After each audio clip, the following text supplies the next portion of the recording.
أشهد أن لا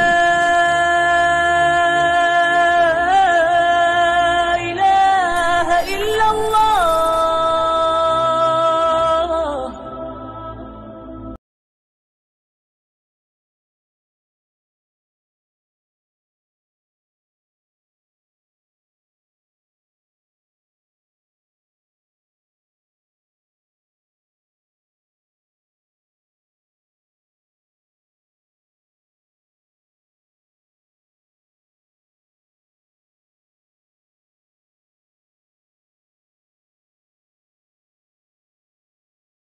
بسم الله الرحمن الرحيم.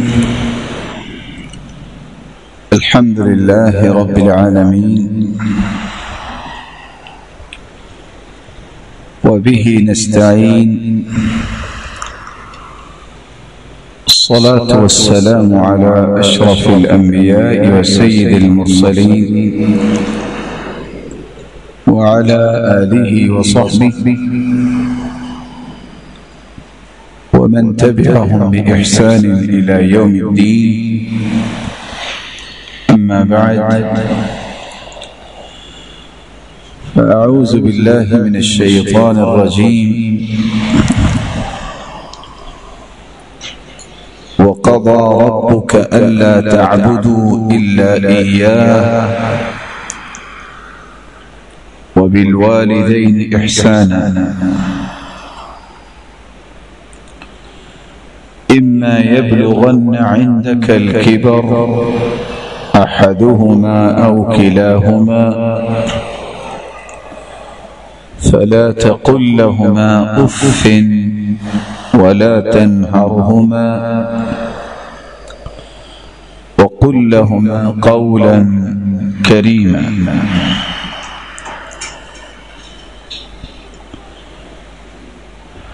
لائق تکریم سامعین مکرم،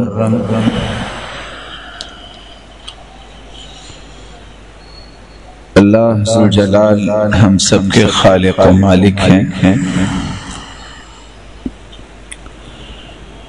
مالک الملک نے انسانیت کی تخلیق 4 طریقوں سے کی ہے۔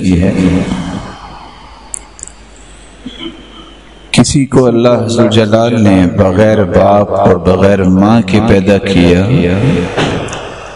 جیسا کہ آدم علیہ السلام،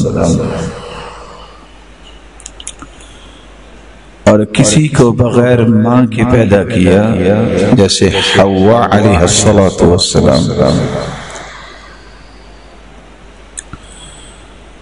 اور کسی کو اللہ ذوالجلال نے بغیر باپ کے پیدا کیا، جیسا کہ عیسیٰ علیہ السلام۔ باقی ساری مخلوق کو رب تعالیٰ نے ایک باپ اور ایک ماں سے پیدا کیا۔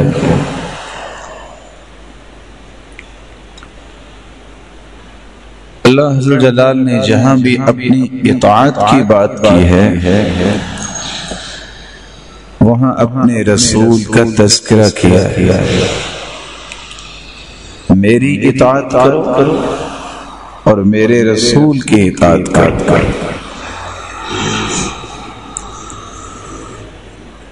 لیکن جہاں مالک الملک نے فیصلہ سنایا ہے اپنی توحید کا، کہ اللہ کا فیصلہ یہ ہے کہ عبادت کے لائق اگر تم سمجھو تو صرف ایک اللہ کو سمجھو۔ وہاں فیصلے کے اندر اللہ تعالیٰ نے جس بات کا تذکرہ کیا ہے، اپنی الوہیت اور ربوبیت کے تذکرے کے بعد فیصلہ یہ سنایا ہے کہ اللہ ذوالجلال کی عبادت کے بعد تمہیں والدین کے ساتھ احسان کرنا ہے۔ والدین میں سے کوئی ایک یا دونوں اگر بوڑھے ہو جائیں تو ان کے ساتھ خوبصورت رویہ رکھنا ہے، کبھی بھی تمہاری زبان سے ایسے کلمات اور جذبات تو دور کی بات ہے اف بھی آپ کی زبان پہ نہیں آنا چاہیے. ڈانٹنا تو بہت دور ہے، لیکن آپ کی زبان سے کلمہ اف یہ بھی ادا نہیں ہونا چاہیے. بلکہ آپ کی زبان پہ اگر کلمات ہوں تو یہ ہونے چاہیے رب ارحمہما کما ربیانی صغیرا،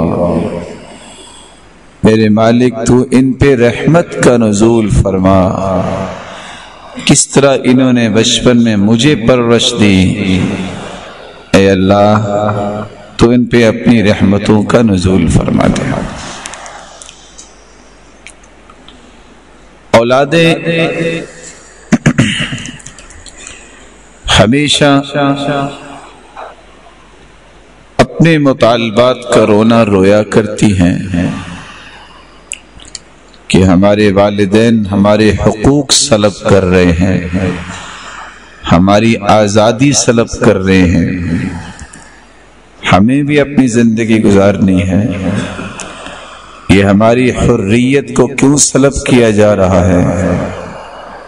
بینگ اے مسلم، ایک مسلمان کو شریعت کی روشنی میں یہ سمجھنا چاہیے کہ والدین کے حقوق کیا ہیں، میں پہلے اس کی ادائیگی کروں، اور جو اولاد کے حقوق ہیں وہ میرا رب پورے کروائے گا، اور اس کی بھی پہچان ہونی چاہیے کہ اولاد کے حقوق کیا ہے.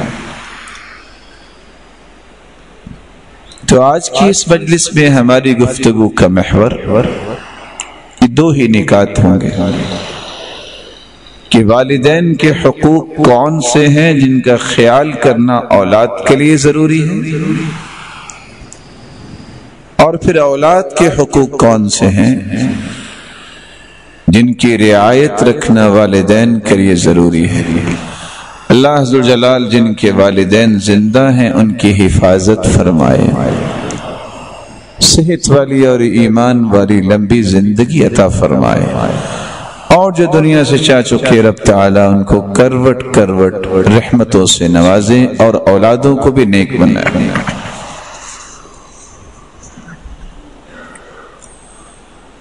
قرآن مجید کی روشنی میں ہمیں والدین کے حقوق جو سمجھ آتے ہیں،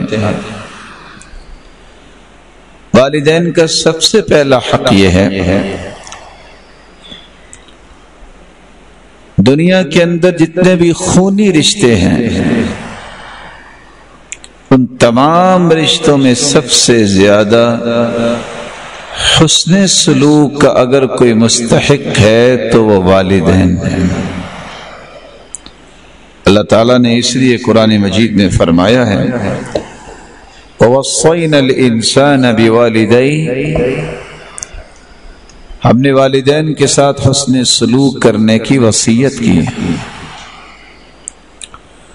وَإِن جَاهَدَاكَ عَلَىٰ أَن تُشْرِكَ بِي مَا لَيْسَ لَكَ بِهِ عِلْمٌ فَلَا تُطِعْهُمَا،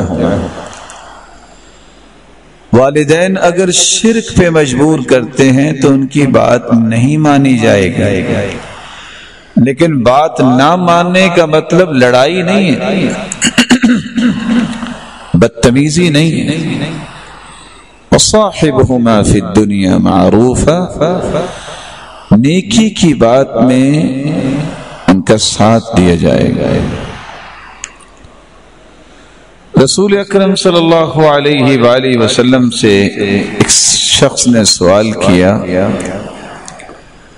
من احق الناس بحسن صحابتی یا رسول اللہ صلی اللہ علیہ وسلم، اے اللہ کے رسول صلی اللہ علیہ وسلم، لوگوں میں سب سے زیادہ حسن سلوک کا حقدار کون ہے جس کے ساتھ میں حسن سلوک کروں؟ آپ صلی اللہ علیہ وسلم نے جواب یہ دیا اموں کا، آپ کی والدہ گرامی. قلت ثم من، میں نے پھر سوال کیا کہ والدہ کے بعد؟ قال امک، تو اللہ کے رسول نے پھر فرمایا تمہاری والدہ گرامی۔ 3 مرتبہ والدہ کا تذکرہ کیا اور چوتھی مرتبہ اللہ کے رسول نے فرمایا ثم ابوک، ماں کے بعد پھر باپ کے ساتھ حسن سلوک کرنا یہ سب سے زیادہ حق ہے۔ صحیح بخاری اور صحیح مسلم کی یہ روایت 2 پیغام دیتی ہے۔ ایک پیغام تو یہ ہے روئے زمین میں جتنے بھی خونی رشتے ہیں سب سے زیادہ اچھا برتاؤ، اچھا سلوک، اچھا رویہ اگر رکھنے کا حکم ہے تو وہ ماں کے ساتھ رکھنے کا حکم اور پھر باپ کے ساتھ۔ دوسرا پیغام جو یہ حدیث صحیح بخاری اور صحیح مسلم کی دے رہی ہے، کہاں ہیں جو کہتے ہیں کہ اسلام نے عورت کا خیال نہیں کیا، عورت کے حقوق سلب کر لیے؟ اس حدیث میں عورت کے حقوق سلب ہوئے کہ مرد کے؟ مرد کو تو ایک ہی سا ملا نا۔ اور ماں کے لیے کتنی مرتبہ اللہ کے رسول نے فرمایا کہ ان کے ساتھ اچھا سلوک کرو؟ 3 مرتبہ۔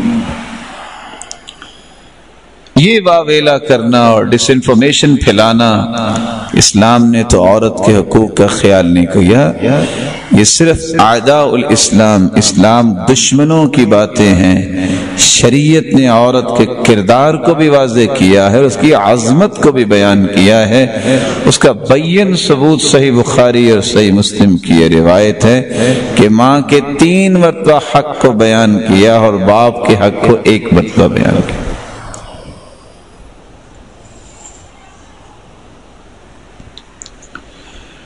رسول اللہ صلی اللہ علیہ وآلہ وسلم نے، صحیح مسلم کی روایت ہے، صحابہ کرام کو یہ بتایا تھا یمن کے اندر ایک ایسا شخص ہے جو ماں کی خدمت کی وجہ سے میرے دیدار کے لیے نہیں آ سکا، اس کو لوگ اویس کہتے ہیں۔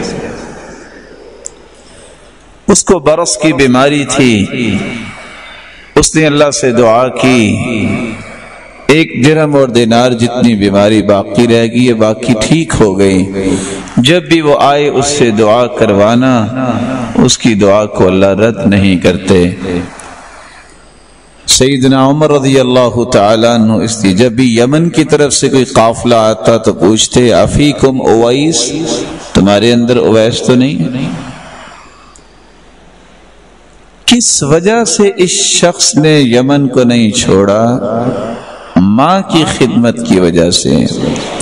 یہ تابعی ہیں لیکن ان کو حکمن صحابی کہنے والوں نے صحابی بھی کہا کہ اللہ کے رسول صلی اللہ علیہ وسلم نے ان کے بارے میں خوشخبری دے دی کہ ایک ایسا شخص ہے یمن میں کان لا يدع بالیمن غیر ام اللہ، ماں کی وجہ سے انہوں نے یمن نہیں چھوڑا۔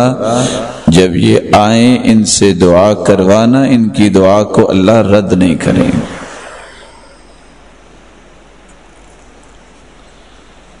بندار محدث جو بہت بڑے محدث گزرے ہیں، جب انہوں نے پڑھنے کا ارادہ کیا تو ماں نے انہیں ایک مشورہ دیا، بیٹا اللہ کی رضا کے لیے پڑھو، نیت خالص کر لوگے برکت آئے گی، اور بیٹا مجھے بھی ضرورت ہے کہ میری بھی کوئی خدمت ہو۔ بیٹے کو سمجھ آ گئی، بندار محدث کو اخلاص کے ساتھ پڑھنا شروع کیا، ماں کی خدمت کرنے لگ گئے۔ خود بتاتے ہیں کہ اللہ نے مجھے اتنا علم دے دیا، میں جن لوگوں سے پڑھنے کی خواہش اور تمنا لیے پھرتا تھا، ایک وقت آیا کہ وہ مجھ سے زندگی کے ادب و آداب سیکھنے آ گیا۔ والدین کی خدمت اور والدین کے ساتھ حسن سلوک، اتنا عظیم عمل ہے کہ اللہ ذو الجلال دنیا اور آخرت کی برکتیں اس کے دامن میں بھر دیتے ہیں۔ شرط یہ ہے کہ اللہ کی رضا کے لیے کوئی کام یہ کرنے والا بن جائے۔ اللہ تعالی ہم سب کو بھی توفیق سے نوازے۔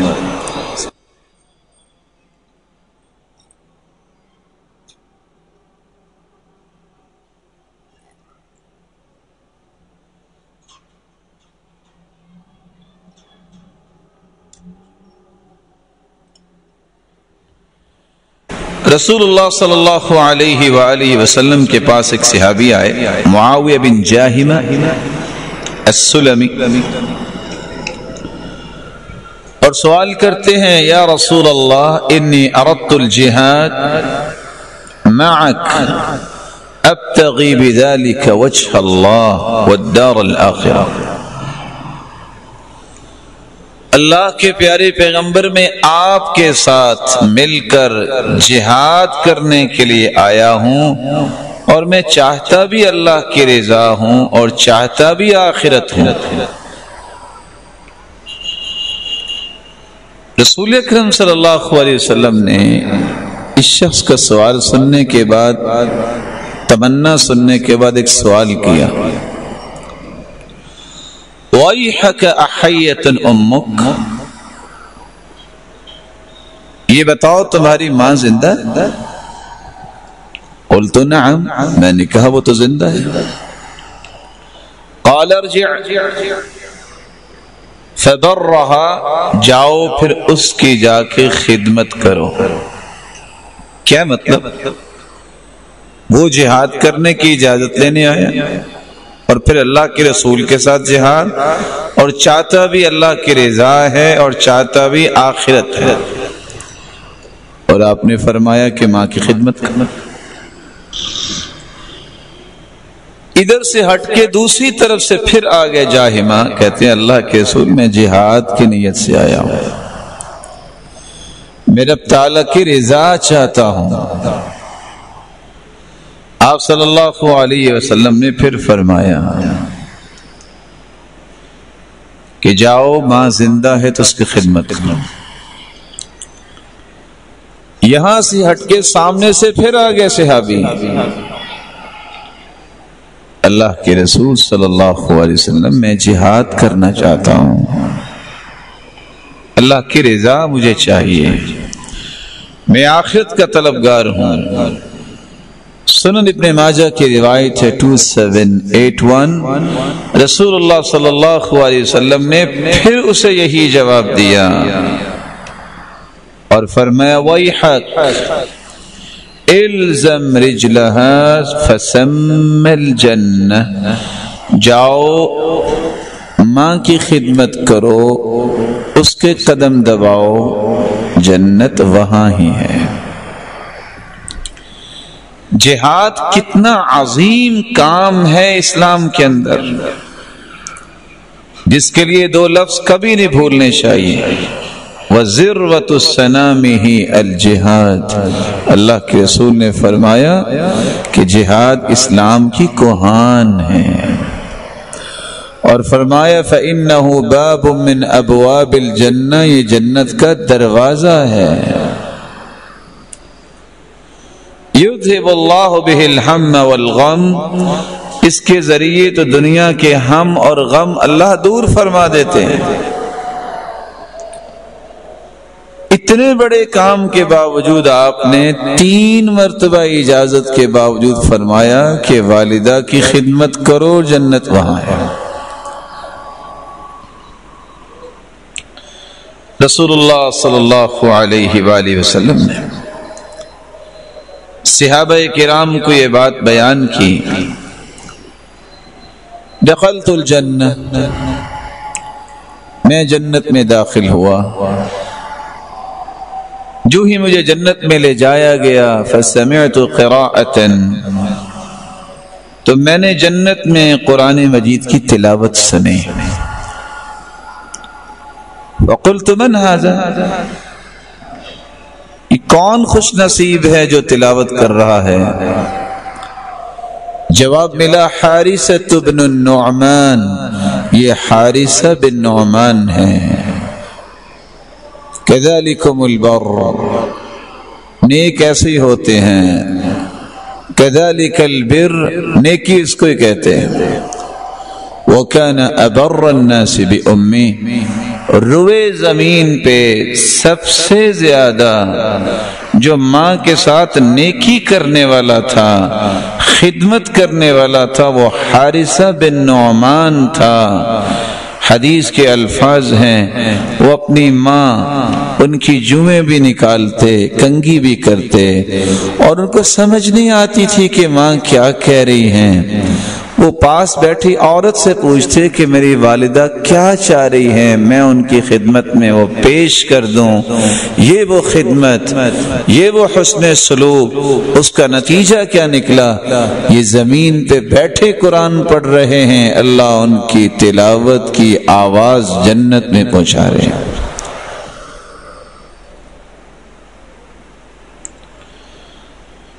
وَكَانَ يُفْلِي رَأْسَ أُمِّهِ،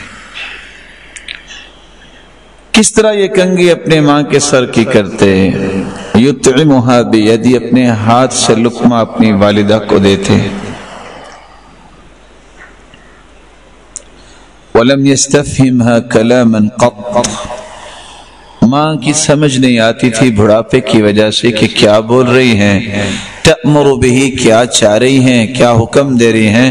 حتى يسأل من عندها بعد ان يخرج ما ارادت امی، جب وہ کہہ دیتی تو پھر ساتھ والی عورت سے پوچھتی کہ کیا کہہ رہی تھی میری ماں، مجھے بتائیے تاکہ میں اس کو بجا لاؤں اور اللہ کے قریب ہو جاؤں۔ تو سب سے پہلا حق والدین کا یہ ہے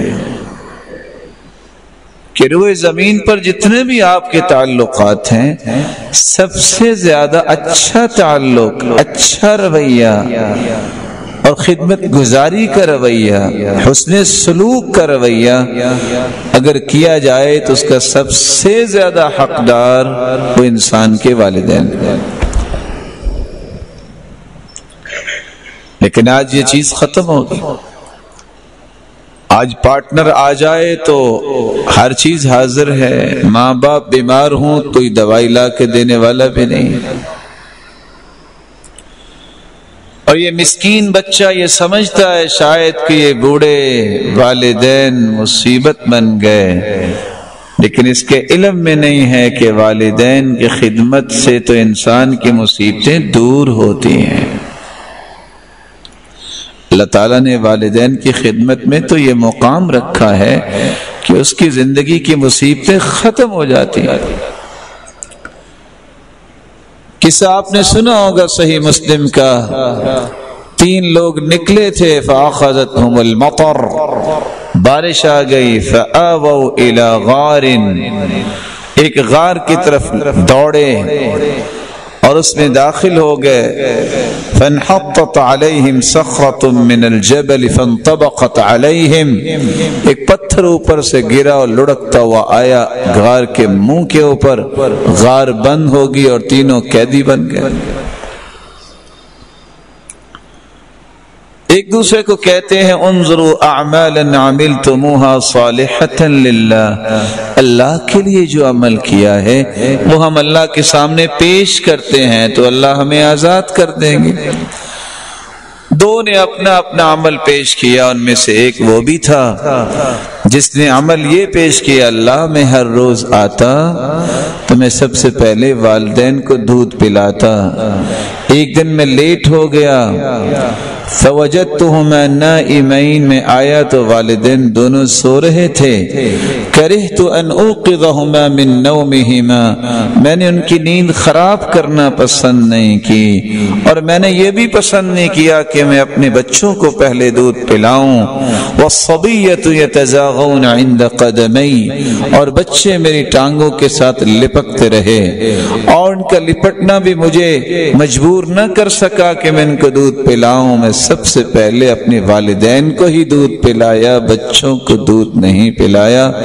اللہ اگر تیری رضا کے لیے، تجھے راضی کرنے کے لیے کام کیا ہے تو آزادی دے دے۔ پتھر پیچھے ہٹا اور وہ لوگ آزاد ہو گئے۔ والدین مصیبت نہیں ہے، ایسی نعمت ہے جو زندگی میں ایک مرتبہ ملتی ہے۔ وَالنِّعْمَةُ إِذَا فُقِدَتْ عُرِفَتْ، نعمت کا احساس اس وقت ہوتا ہے جب ہاتھ سے چھن جاتی ہے، اس وقت تک اس نعمت کا احساس نہیں ہوتا۔ اس لیے ان والدین کو مصیبت سمجھنے کی بجائے اللہ کی رحمت سمجھنی چاہیے، ان کے ساتھ اچھا برتاؤ کرنا چاہیے۔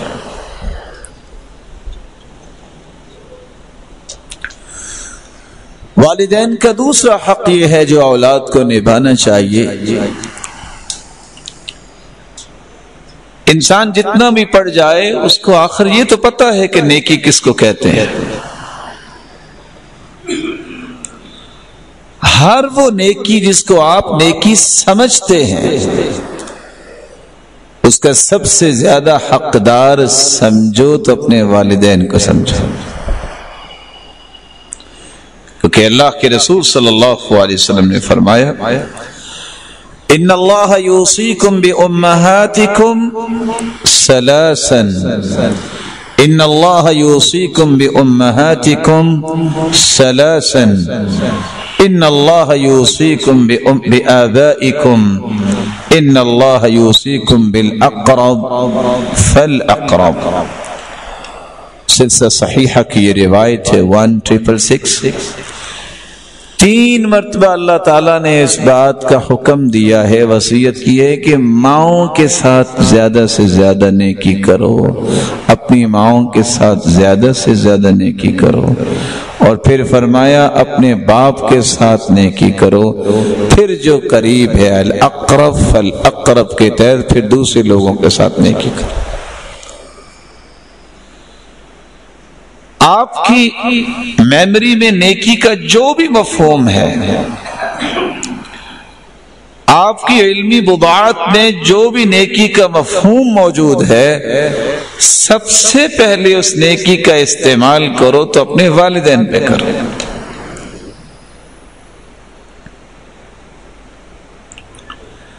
والدین کا تیسرا حق یہ ہے کہ ان کی خدمت میں کوئی کمی نہ کرو۔ آپ صلی اللہ علیہ وآلہ وسلم نے فرمایا تھا، جب صحابی نے سوال کیا کہ میں جہاد کرنا چاہتا ہوں، تو وہاں یہ لفظ اللہ کے رسول نے بولے تھے فَفِيهِمَا فَجَاهِدْ یعنی الوالدین۔ صحیح الجامع کی روایت ہے 4275۔ اگر تم جہاد کرو گے تو اس میں بھی کوشش ہے، محنت ہے، مشقت ہے۔ فَفِيهِمَا فَجَاهِدْ، اپنے ماں باپ کی خدمت میں یہ جہاد کرو، اجر تمہیں اتنا ہی مل جائے گا۔ بلکہ آپ صلی اللہ علیہ وسلم نے فرمایا ارجع الی ابویک، سلسلہ صحیحہ کی روایت ہے 1199۔ جاؤ پہلے اپنے والدین کے پاس جاؤ، فاستأذنہما، ان سے اجازت لو، فَإِنْ أَذِنَا لَكَ فَجَاهِدْ وَإِلَّا فَبَرَّهَا، ماں سے جا کے اجازت لو، اجازت دے دیں والدین، خصوصاً ماں تو جہاد کر لینا، اجازت نہ دے تو اس کی ہی خدمت کرنا۔ دوسری روایت میں آتا ہے فَسَمَّ الْجَنَّةَ، جنت اس کی خدمت نہیں ہے۔ تو اولاد کو یہ تیسرا حق یاد رہنا چاہیے۔ والدین کا چوتھا حق اولاد پر یہ ہے کس طریقے سے ماں باپ راضی ہو سکتے ہیں اس طریقے سے انہیں راضی کیا جائے۔ دنیا میں جب کوئی ناراض ہوتا ہے لوگ بڑے سے بڑے طریقے آزماتے ہیں، اچھا کسی کو کہتے ہیں، کوئی سفارش لڑاتے ہیں، کوئی کام کرتے ہیں، ہر وہ طریقہ جس سے آپ راضی کرنے کے لیے اس کو استعمال کر سکتے ہیں، والدین کو راضی کرنے کے لیے ہر وہ اچھا طریقہ استعمال کرنا چاہیے. یہ والدین کا چوتھا حق ہے. رسول اللہ صلی اللہ علیہ وسلم نے فرمایا رضا الرب فی رضا الوالدین وسخطہ فی سخطہما. اللہ ذوالجلال کی رضا اس وقت ملتی ہے جب انسان والدین کو راضی کر لیتا ہے، اور جب والدین کو ناراض کرتا ہے تو اللہ ذوالجلال بھی ناراض ہو جاتے ہیں.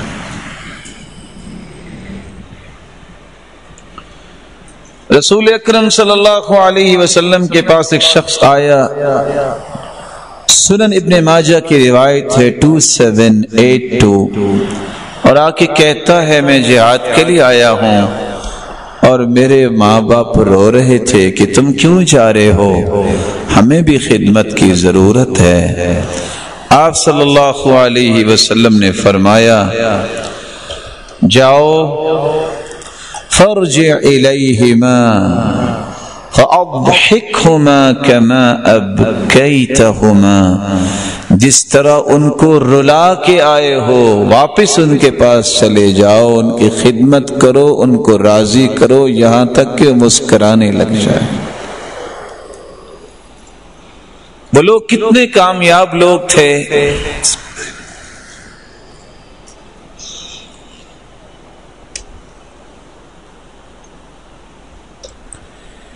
جن کو اللہ نے یہ صلاحیت دے دی کہ ہم نے ماں باپ کو راضی کرنا ہے.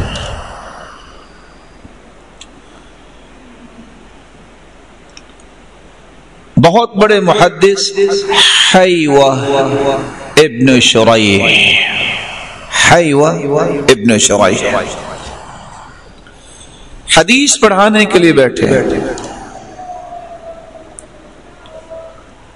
یہ چھوٹا کام نہیں ہے. گھر سے والدہ اٹھی،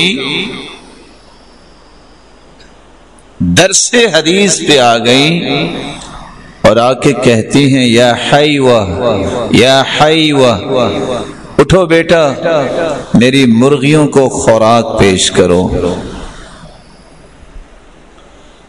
آپ بھی سوچ رہے ہوں گے یہ کیا ہو گیا، خوراک تو خود بھی پیش کر سکتی تھی، گھر سے آئیں.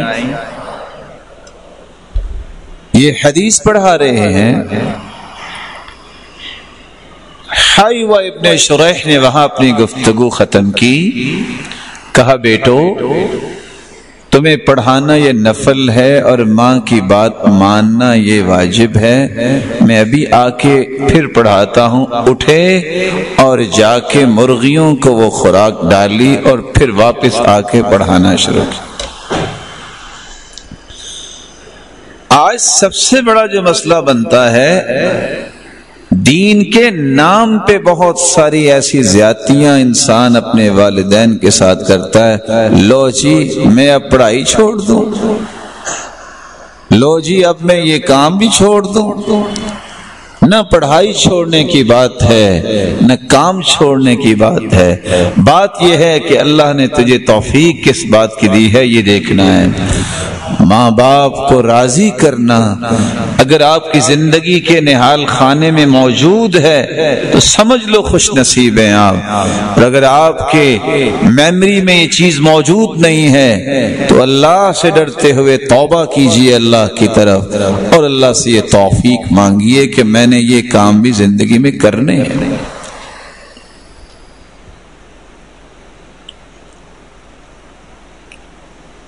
محمد بن سیرین اور احمد بن سیرین اور حفصہ بنت سیرین یہ تین بہن بھائی تھے. تینوں محدث تھے بلکہ قاری بھی تھے. احمد بن سیرین ان کی والدہ کو زرد رنگ بہت پسند تھا. جب بھی بازار میں کوئی زرد رنگ کا کپڑا نظر آتا وہ خرید کے لا کے ماں کو پیش کر دیتے. پوچھنے والے نے پوچھا اتنے کپڑے؟ کہتے ہیں بات اتنے کی نہیں ہے، بات اتنے کی ہے یہ میری ماں کی پسند ہے. میں نے تو اس کو راضی کرنا ہے، اس لیے میں لاتا ہی اس لیے ہوں کہ میری ماں راضی ہو جائے، میرا رب راضی ہو جائے. یہ چوتھا حق ہے کہ والدین کو کسی بھی طریقے سے راضی کرنا، یہ اولاد پر والدین کا حق ہے۔ والدین کا ایک پانچواں حق بھی ہے۔ آج کل یہ حق تو ویسے ہی قوامیز سے مٹا دیا گیا، لوگ سوچتے ہی نہیں ہیں۔ والدین کے جو دوست ہیں، باپ کے دوست اور ماں کی سہیلیاں، ان کا احترام کرنا اور ان کی ساتھ اچھا برتاؤ کرنا، یہ بھی ایک والدین کا حق ہے۔ رسول اکرم صلی اللہ علیہ وسلم نے فرمایا، من احب ان يصل اباه في قبره فليصل اخوان ابيه من بعدي۔ اگر کوئی سمجھتا ہے کہ میں اپنے باپ کے ساتھ نیکی کروں جب وہ قبر میں جا چکا ہو، تو اس کو چاہیے کہ وہ اپنے باپ کے بھائیوں کے ساتھ اسی طرح کی نیکی کرے، اجر اس کے باپ کو مل جائے۔ من البر ان تصل صدیق ابی، یہ بھی نیکی ہے کہ تم اپنے باپ کے دوست کے ساتھ نیکی کرو گے، اجر تمہارے باپ کو ملے گا۔ یہ سلسلہ صحیحہ کی روایت 2303 ایک سبق دے رہی ہے کہ یہ نہیں ہے کہ جب تک باپ تھا تو دوست کا آنا جانا تھا، ایک نیک انسان جب باپ چلا جائے تو دروازے بند کر دو۔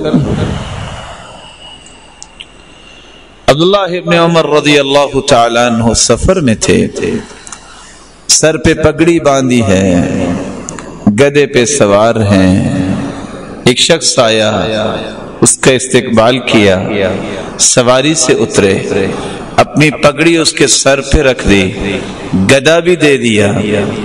پوچھنے والے نے پوچھا، وَإِنَّهُ لَيَرْضَى بِيَسِيرٍ، یہ تو چھوٹی بات پہ بھی راضی ہو سکتا تھا، دیہاتی تھا، تو آپ نے سواری بھی دے دی اور پگڑی بھی دے دی۔ کہتے ہیں جانتے ہو یہ کون ہے؟ یہ میرے باپ کے دوست کا بیٹا ہے، اور میں اس لیے اس کے ساتھ نیکی کر رہا ہوں کہ نیکی میرے باپ کو بھی پہنچے گی۔ یہ والدین کا حق ہے کہ جہاں جہاں اس کے تعلق ہے ان کا احترام کرو، جہاں جہاں ان کا تعلق ہے ان کے ساتھ نیکی کا برتاؤ کرو، جہاں جہاں ان کا تعلق ہے اس تعلق کی وفا کرو، توڑو نہیں۔ یہ مت کہو کہ وہ تو ہمارے باپ کا مسئلہ تھا، اب ہمارا آپ کے ساتھ کیا تعلق ہے۔ اگر اپنے باپ کو نیکی پہنچانا چاہتے ہو تو اس سے تعلق کو توڑنے کی جرت نہ کرو، اسے جوڑے رکھو۔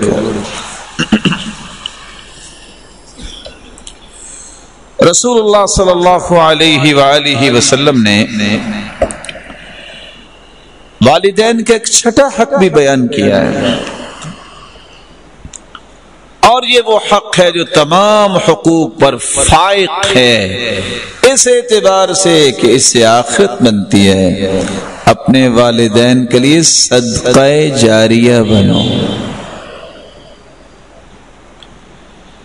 صحیح مسلم کی روایت ہے 631، رسول اللہ صلی اللہ علیہ وسلم نے فرمایا، اذا مات ابن آدم انقطع عمله الا من ثلاث، من صدقة جاریہ او علم ينتفع به او ولد صالح يدعو له۔ جب انسان دنیا سے چلا جاتا ہے تو تمام اعمال منقطع ہو جاتے ہیں سوائے 3 اعمال کے،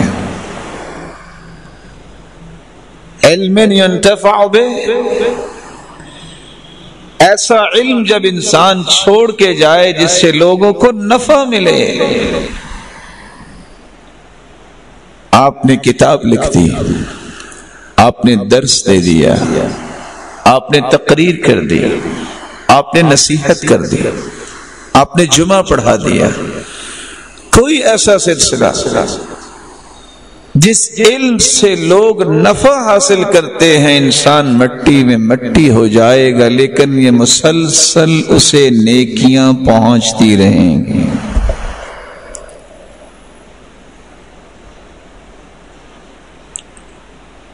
علم ينتفع به، صدقۃ جاریہ، ایسا صدقہ کرو جو صدقہ جاریہ بن جائے۔ آپ نے پانی کا بندوبست کیا، نہ پانی نکلنا بند ہوگا نہ آپ کی نیکیوں کا سلسلہ بند ہوگا۔ آپ نے اللہ کا گھر بنا دیا، ہر روز سینکڑوں لوگ نماز پڑھتے ہیں، سینکڑوں لوگ ذکر کرتے ہیں، سینکڑوں لوگ دعائیں کرتے ہیں، سینکڑوں لوگ جو ہے اس مسجد میں بیٹھ کے قرآن پڑھتے ہیں، سب کو اجر ملتا ہے جو اللہ نے وعدہ کیا، لیکن ان سب کے برابر آپ اکیلے کو اجر ملتا ہے۔ صدقۃ جاریہ۔ آپ نے کنواں کھدوا دیا ہے، ہزاروں لوگ اس کنویں سے مستفید ہوتے ہیں، کوئی پانی پیتا ہے، کوئی جانوروں کو پلاتا ہے، کوئی زمین کو سیراب کرتا ہے۔ یہ جانور پانی پینے والے وہ بھی دودھ دیتے ہیں، زمین سیراب ہوتی ہے، اناج وہاں سے بھی آتا ہے، اس کو کھا کے نماز پڑھنے والے، نیکیاں کرنے والے، لامتناہی سلسلہ یہ نیکیوں کا جاری و ساری ہے۔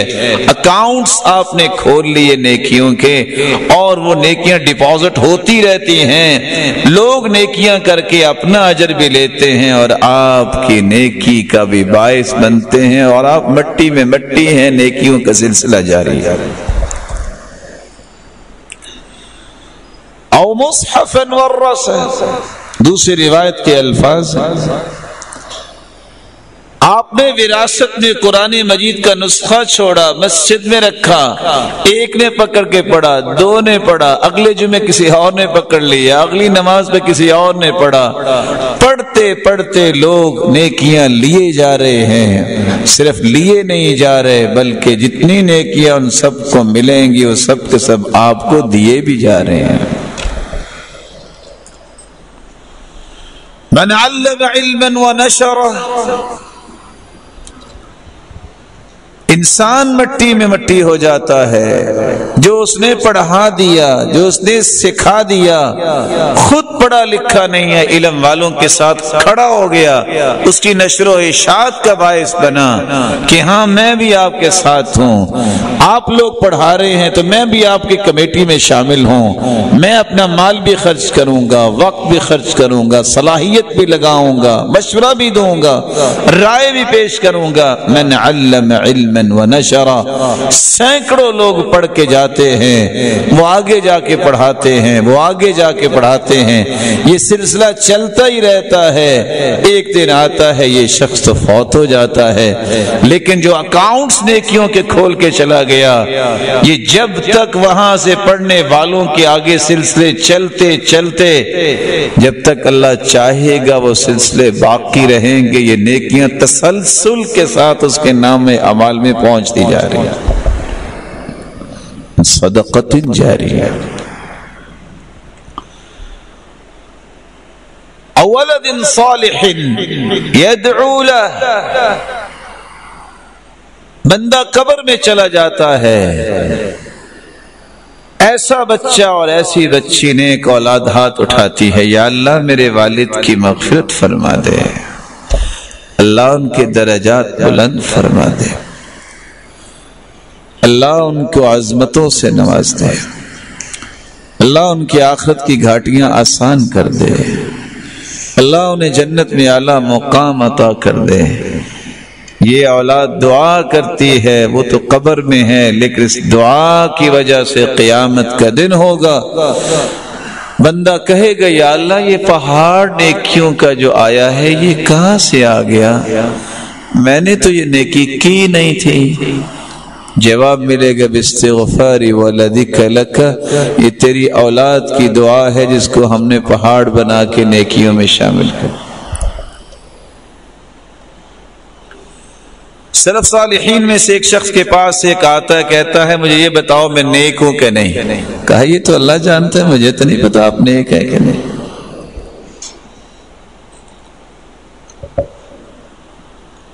کہا نہیں میں نے آج پوچھ کے ہی جانا ہے۔ اس نے کہا پھر میرے ایک سوال کا جواب دیں، سچ سچ بتائیں آپ والدین کے لیے دعا کرتے ہیں؟ اس نے کہا دعا تو کرتا ہوں۔ کہا پھر تم نیک ہو۔ کہ یہ کیا ہوا، یہ آپ نے کیسے کہہ دیا کہ میں نیک ہوں؟ کہا حدیث کے الفاظ یہ ہیں او ولد صالح یدعو له، بچہ نیک ہوتا ہی وہ ہے جو ماں باپ کے لیے دعا کرتا ہے، بچہ نیک ہوتا ہی وہ ہے جو والدین کے لیے دعا کرتا ہے، اس کے لیے صدقہ جاریہ بننا یہ چھٹا حق ہے جو ہر مسلمان کو ادا کرنا چاہیے۔ والدین کا 7واں حق، رسول اللہ صلی اللہ علیہ وسلم نے فرمایا ایسے کام کرنے چاہیے کہ والدین خود سے دعا دیں، والدین کی دعائیں لینا یہ 7واں حق ہے۔ ثلاث دعوات لا ترد، 3 دعائیں رد نہیں ہوتی۔ صحیح الجامع کی روایت ہے 3032، دعوت الوالد لولدی، والدین کی دعا اولاد کے حق میں کبھی رد نہیں ہوتی۔ ودعوت الصائم، روزے دار کی دعا رد نہیں ہوتی۔ ودعوت المسافر، اور مسافر کی دعا بھی رد نہیں ہوتی، اللہ انہیں قبول کرتے ہیں۔ دعائیں لینی چاہیے۔ یہ دعائیں کیسے ملیں گی؟ جب دعا لینے کے کام کریں گے۔ آج دنیا میں کوئی ایسی مسجد نہیں ہے، کوئی مدرسہ نہیں جہاں ابو ہریرہ کا نام نہ پیش کیا جاتا رضی اللہ عنہ۔ یہ جلیل القدر صحابی، اتنا مقام ان کو ملا ہے، اس کا سبب کیا ہے؟ سب سے بڑے حافظ الحدیث، 5374 حدیثوں کے حافظ۔ جب ان سے کسی نے پوچھا کہ آپ اتنے بڑے کیسے بن گئے،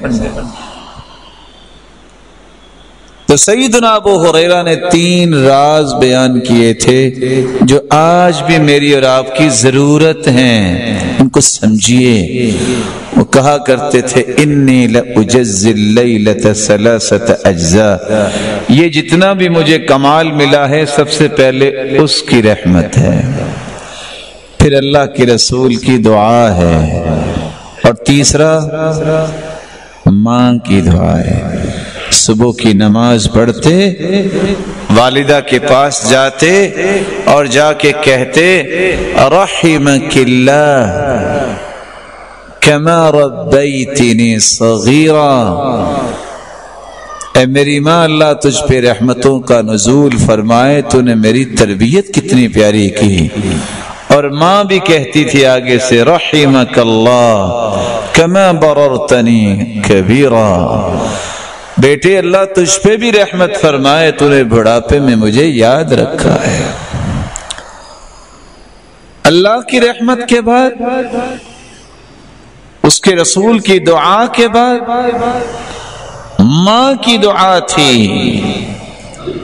اور ساتھ یہ بھی کہا کرتے تھے میں رات کو 3 حصوں میں تقسیم کرتا ہوں، ثلث انام، رات کا پہلا حصہ میں سو جاتا ہوں، وثلث اقوم، رات کا دوسرا حصہ میں تہجد پڑھتا ہوں، وثلث اتذکر احادیث رسول اللہ صلی اللہ علیہ وسلم، اور رات کا آخری حصہ میں بیٹھ کے حدیثیں یاد کرتا ہوں۔ اللہ ہمیں بھی یہ توفیق عطا فرمائے۔ آج یہ دور بھی آخری سانس لے رہا ہے جہاں حدیث یاد کرنے والے بھی ختم ہوتے جا رہے ہیں۔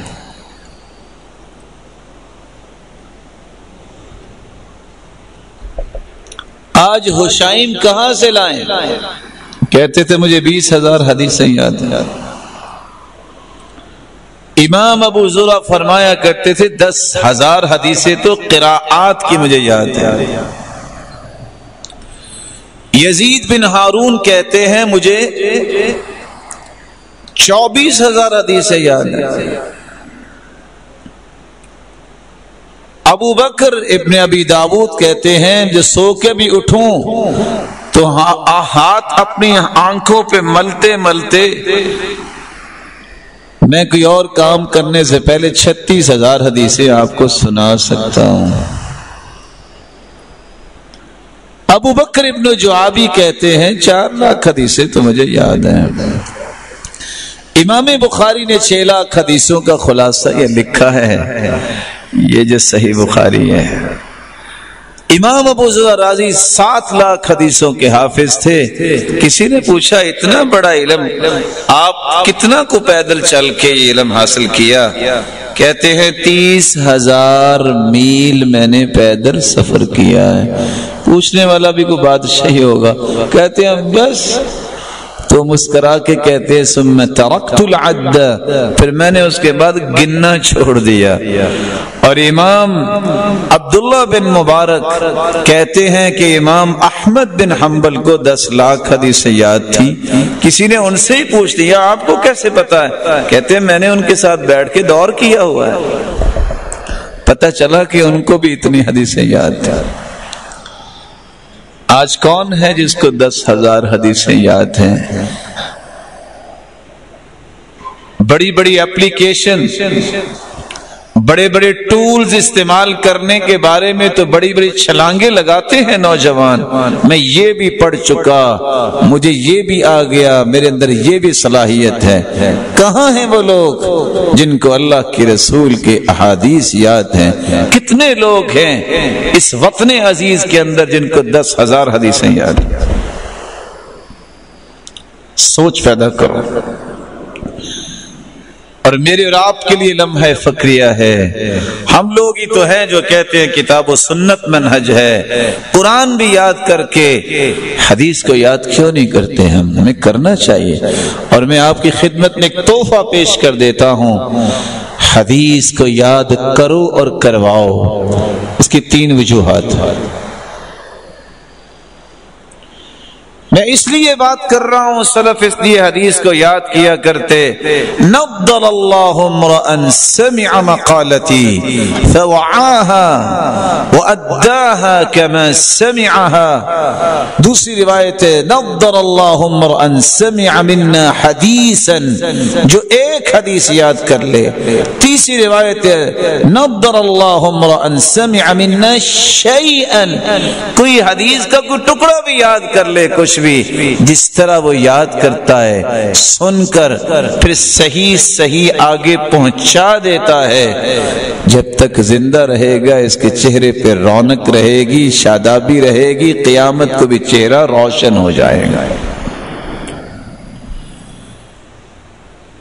شارحین حدیث لکھتے ہیں ما من رجل يطلب الحديث وإلا وفي وجهه نضرة، جو حدیث پڑھنے والا ہے اللہ کے رسول نے دعا دی ہوئی ہے، اس کے چہرے پہ کو عجیب سی رونق ہوتی ہے۔ اگر چاہتے ہو قیامت کے دن یہ چہرے چمکتے نظر آئیں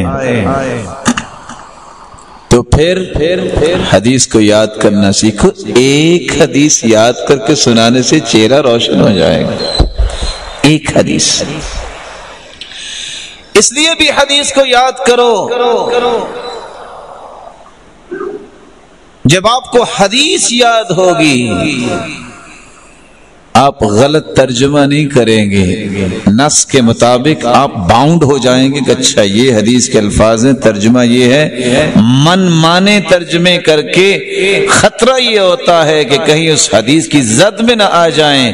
من کذب علی متعمدا فلیتبوأ مقعدہ من النار، جو بات خود کرتا ہے اور نسبت رسول اللہ صلی اللہ علیہ وسلم کی طرف کرتا ہے، اللہ کے رسول نے فرمایا جو جھوٹ مجھ پہ باندھتا ہے اس کا ٹھکانہ جہنم ہے۔ اللہ کے رسول نے فرمایا، باقی اپنے پاس سے بات کر لیتے، جب آپ حدیث پیش کریں گے آپ ترجمہ پھر اس کا کریں گے، خطرات کم ہو جائیں گے کہ آپ منمانی کی بات نہیں کریں گے۔ تیسرا اس لیے بھی حدیث یاد کرو، ایم اللہ کی قسم پوری دنیا کے اسکالرز کو، پی ایچ ڈی ڈاکٹرز کو جمع کر لو، ان کی باتوں میں اتنی تاثیر نہیں ہو سکتی جتنی محمد مصطفیٰ کی بات میں تاثیر ہے۔ جو ان الفاظ میں لذت ہے، جو ان الفاظ میں مٹھاس ہے، جو ان الفاظ کی حلاوت اور شیرینی ہے، وہ دنیا کی کسی بات میں نہیں ہو سکتی، نہیں ہو سکتی۔ اور میں تو چاہوں گا کہ ایک چوتھی وجہ سے بھی آپ حدیث یاد کیا کریں۔ ہم صاحب منہج ہیں، ہم کتاب و سنت کا منہج رکھنے والے ہیں۔ کتاب تو یاد ہو، وہ بھی کچی پکی، یہی بات ہے نا، کچی پکی نا۔ قرآن یاد ہو، کوئی ہے جو بغیر غلطی کے 10 پارے سنائے؟ کوئی ہے؟ کوئی ہے جو بغیر غلطی کے قرآن پورا سنا دے؟ قانون ہے، آئین ہے، دستور ہے، اس کی ایک ایک شک جو ہے، اس کا ایک ایک آرٹیکل میری زندگی کو روشنی دینے والا ہے۔ یہ تو ازبر ہونا چاہیے۔ آج وہ دور یہ بھی ختم ہو گیا، بس حفظ کر لیا ہے، منزل کی فکر نہیں ہے۔ کہاں گئے وہ لوگ؟ وہ ہمارے ایک ساتھی تھے، جبیل سے عمرہ کرنے آتے، گاڑی بھی خود ڈرائیو کرتے، جبیل سے مکہ پہنچتے، 15 پارے پڑھ لیتے، عمرہ کر کے واپس جاتے، 15 پارے پھر پڑھ لیتے۔ طالب علم قاری صاحب کو سبق سنا رہا ہے، غلطی آئی، رونے لگ گیا، ایک کونے میں بیٹھ کے رو رہا ہے۔ استاد نے پوچھا، بیٹا میں نے کچھ کہا ہی نہیں ہے، کیا بات؟ کسی نے مارا ہے؟ لیکن یہ وہ بچہ تھا جس کو ماں نے گھر پہ بات سمجھائی تھی، بیٹا قرآن پکا کرنا۔ اماں جان کیوں؟ کہا بیٹا یہاں تو غلطی کوئی بتا دے گا، اگر جنت کی سیڑھیاں چڑھتے چڑھتے غلطی آ گئی تو بتائے گا کون؟ اگر کوئی بتائے گا نہیں تو وہاں ہی کھڑے رہو گے۔ وہ بیٹا اس لیے رو رہا ہے کہ یا اللہ غلطی آ گئی ہے تو کہیں میں جنت کی سیڑھیوں پہ پریشان نہ ہو جاؤں۔ ایسے لوگ بھی ہیں جو صبح نماز پڑھ کے قرآن کی تلاوت شروع کرتے ہیں، ناشتہ اس وقت کرتے ہیں جب 14 پارے ہو جاتے ہیں، پھر بیٹھتے ہیں اور ظہر کی نماز پڑھتے ہیں، نماز پڑھ کے پھر شروع کرتے ہیں، اور جب تک قرآن مکمل نہیں ہو جاتا گھر جاتے ہی نہیں۔ اور یہاں لڑائی یہ پڑی ہوتی ہے کہ قاری صاحب نے آدھا پارا سننا ہے، بنے گا کیا؟ اور قاری صاحب بھی انسان ہیں، 6 سے 4 لوگ بیٹھے ہوتے ہیں سنانے کے لیے، آپس میں گٹ مٹ کی ہوتی ہے کہ تم اتنے رکوع چھوڑ دینا، میں نہیں تمہیں کہوں گا، میں چھوڑ دوں گا، تم نہ کچھ کہنا۔ یہ کس کو آپ دھوکہ دے رہے ہیں؟ اللہ کو دھوکہ دے رہے ہیں؟ یہ کیا کر رہے ہیں آپ؟ سامنے بیٹھے بھی قاری صاحب سوچ رہے ہوتے ہیں اللہ کے نیک بندے کی یہ پڑھ ہی رہا ہوگا، وہ حرکت کرتے کرتے وَمَا لِيَ لَا أَعْبُدُ الَّذِي فَطَرَنِي وَإِلَيْهِ تُرْجَعُونَ۔ دیکھا کہ قاری صاحب تک آواز تو نہیں پہنچی، ساتھ کہیں گے ابھی آج ہم نا عصر کے بعد جا کے ہم نے سموسے کھانے ہیں۔ وہ سوچ رہے ہیں کہ یہ پڑھ رہے ہیں، وہ اپنے سموسے کھانے کی پلاننگ کر رہے ہیں۔ یہ بچے کیسے امت کا اثاثہ بن سکتے ہیں جو اللہ کی کلام میں بھی دھوکہ دیتے ہیں؟ قرآن کو بھی یاد کرو، حدیث کو بھی یاد کرو، اور یہ وہ نعمتیں ہیں جس کے پاس ہوں گی اس کو اللہ اتنی نعمتیں دیتے ہیں اس سے شمار ہی نہیں کی جائیں گی۔ اور ایک جملہ میں آپ کے دل میں اتارنا چاہتا ہوں، قرآن بھی نعمت ہے، حدیث بھی نعمت ہے، اسلام بھی نعمت ہے، اللہ کے رسول کو بھی اللہ نے نعمت کہا۔ جو ان نعمتوں کی قدر کرتا ہے اللہ اسے بھی دنیا کے لیے نعمت ہی بنا دیتا ہے، اور اتنی نعمت اللہ اسے عطا کرتے ہیں کہ شمار نہیں کر سکتے۔ تو بات میں یہ کر رہا تھا کہ والدین کی دعا لینا یہ 7واں حق ہے، تو کیا کریں گے آپ حدیث یاد؟ لیکن آج دور چکے بدل رہا ہے، رویے بدل رہے ہیں، اور ایک نئی سے نئی تکنیک جب سامنے آتی ہے تو پھر اس بات پہ تو خوشی کا اظہار ہوتا ہے کہ جی ہمارے ادارے سے 6 لوگوں نے FA پاس کر لیا. اچھی بات ہے، کرنا چاہیے. کیا اداروں کا، اسلامی اداروں کا یہ کام ہے؟ کتنی خوشی ہو جب لکھا ہو کہ 6 لوگوں نے صحیح بخاری یاد کر لی ہے، 10 لوگوں نے صحیح مسلم یاد کر لی ہے، اتنے لوگوں نے بلوغ المرام یاد کر لی ہے. وہ دور کہاں چلا گیا؟ آج بھی ارض حجاز میں آؤ، مدینہ اور مکہ میں دیکھو، ہزاروں حدیثوں کے حافظ موجود ہیں. ہزاروں حدیثوں کے حافظ. یہ پریورٹیز کی بات ہے. بیچلر کرتے وقت آج سمریز یاد کرنا، ایڈیمز یاد کرنا اور سملر ورڈ یاد ہو رہے ہیں. میں BA پاس کر لوں، کرنا چاہیے، برا نہیں ہے. لیکن کیا دنیا بانجھ ہوگی ہے؟ قرآن و حدیث اتنا پختہ یاد کرنے والے ختم ہو گئے. امام ابو عمر دانی 444 میں فوت ہوئے ہیں. کہتے ہیں کوئی ایسی کتاب نہیں جو میری نظروں کے سامنے آئی ہو میں نے پڑھی نہ ہو. کوئی ایسی کتاب نہیں جو میں نے پڑھی ہو پھر میں نے یاد نہ کی ہو، اور کوئی ایسی کتاب نہیں جو میں نے یاد کی ہو کبھی مجھے بھولی ہو. ہم 2-4 صفحے پڑھ کے کہتے ہیں سر کو درد چڑھ گئی. سر بیچارہ کیا کرے؟ اس میں روشنی جب قرآن و حدیث کی آئے گی یہ مضبوط ہوگا. یہ بیچارہ سارا دن تو سوچتا ہے سر کہ آج وہ ڈرامہ دیکھنا ہے، اوہو آج یہ کھیل تھا، آج یہ فلاں چیز تھی. اس پہ برکت کیسے آئے گی؟ تو میں اس بات کو یہاں ہی مکمل کرتا ہوں اس دعا کے ساتھ کہ میرے مالک ان روشن چہروں کو اور سننے والوں کو اور ان کی اولادوں میں سے ایسے لوگ پیدا فرما جو قرآن اور حدیث کے حافظ بنے. لیکن اللہ کی قسم جو میں نے لذت کی بات کی ہے، وہ عبداللہ بن مبارک کو کہتے تھے لوگ، الا تستوحش فی البیت، تم اکیلے گھر میں بیٹھے رہتے ہو، باہر نکلتے نہیں ہو، آپ کو وحشت نہیں ہوتی؟ کہتے انا مع اصحاب رسول اللہ، میں تو صحابہ کے ساتھ ہوتا ہوں، وحشت کیسی؟ کہتے ہیں کیا مطلب؟ کہا بس حدیث کھول کے پڑھتا رہتا ہوں، جو اللہ کے رسول کے فرمان پڑھ رہا اس کو وحشت کیسے ہوگا؟ آپ حدیث کو پڑھ کے دیکھیے، اکیلے بیٹھ کے معنی کے ساتھ قرآن کو پڑھ کے دیکھیے، اللہ کی قسم وہ لذت انسان کو نصیب ہوتی ہے. دنیا جہان کی ہر لذت جو ہے وہ انسان ویسے ہی بھول جاتا ہے. والدین کا 8واں حق یہ ہے کہ والدین کی بد دعا سے بھی بچا جائے. اگر دعا ان کی لینی ہے تو ان کی بد دعا سے بھی بچیے. 3 دعوات مستجابات لا شک فیہن، 3 ایسی دعائیں ہیں اللہ انہیں رد نہیں کرتے، وہ قبول ہی قبول ہوتی ہے. ان کی قبولیت میں رد کوئی شک نہیں.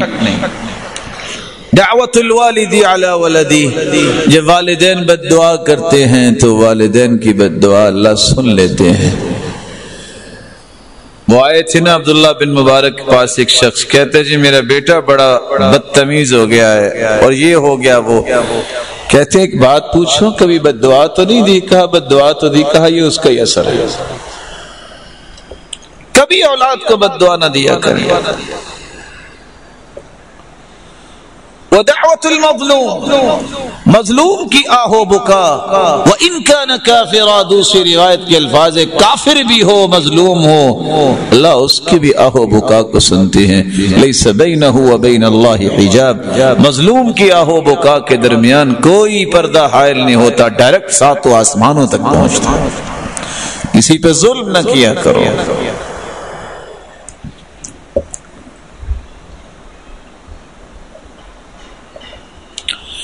اس لیے کہنے والے نے اس بات کو واضح کرتے ہوئے کہا تھا إذا كنت في نعمة فرعها فإن الذنوب تزيل النعم وحطها بطاعة رب العباد فرب العباد سريع النقم فإياك والظلم مهما استطاعت فظلم العباد شديد الوخام فسافر بقلبك بين الورى لتبصر آثار من قد ظلم إذا كنت في نعمة فرعها نعمت اللہ نے دی ہے، صحت ہے، طاقت ہے، علم ہے، خوبصورتی ہے، مال ہے، صلاحیت ہے، کوئی نعمت ہے اس کی حفاظت کرو۔ حفاظت کیسے ہوگی؟ سب سے پہلے اس کا شکریہ ادا کرو جس نے نعمت دی ہے، پھر اس نعمت کو خرچ کرو تو اللہ کی رضا میں خرچ کرو، تکبر نہ کرو، یہ شکر ادا ہو گیا۔ فَإِنَّ الذُّنُوبَ تُزِيلُ النِّعَمَ گناہوں سے نعمتیں ہاتھ سے چھن جاتی ہیں۔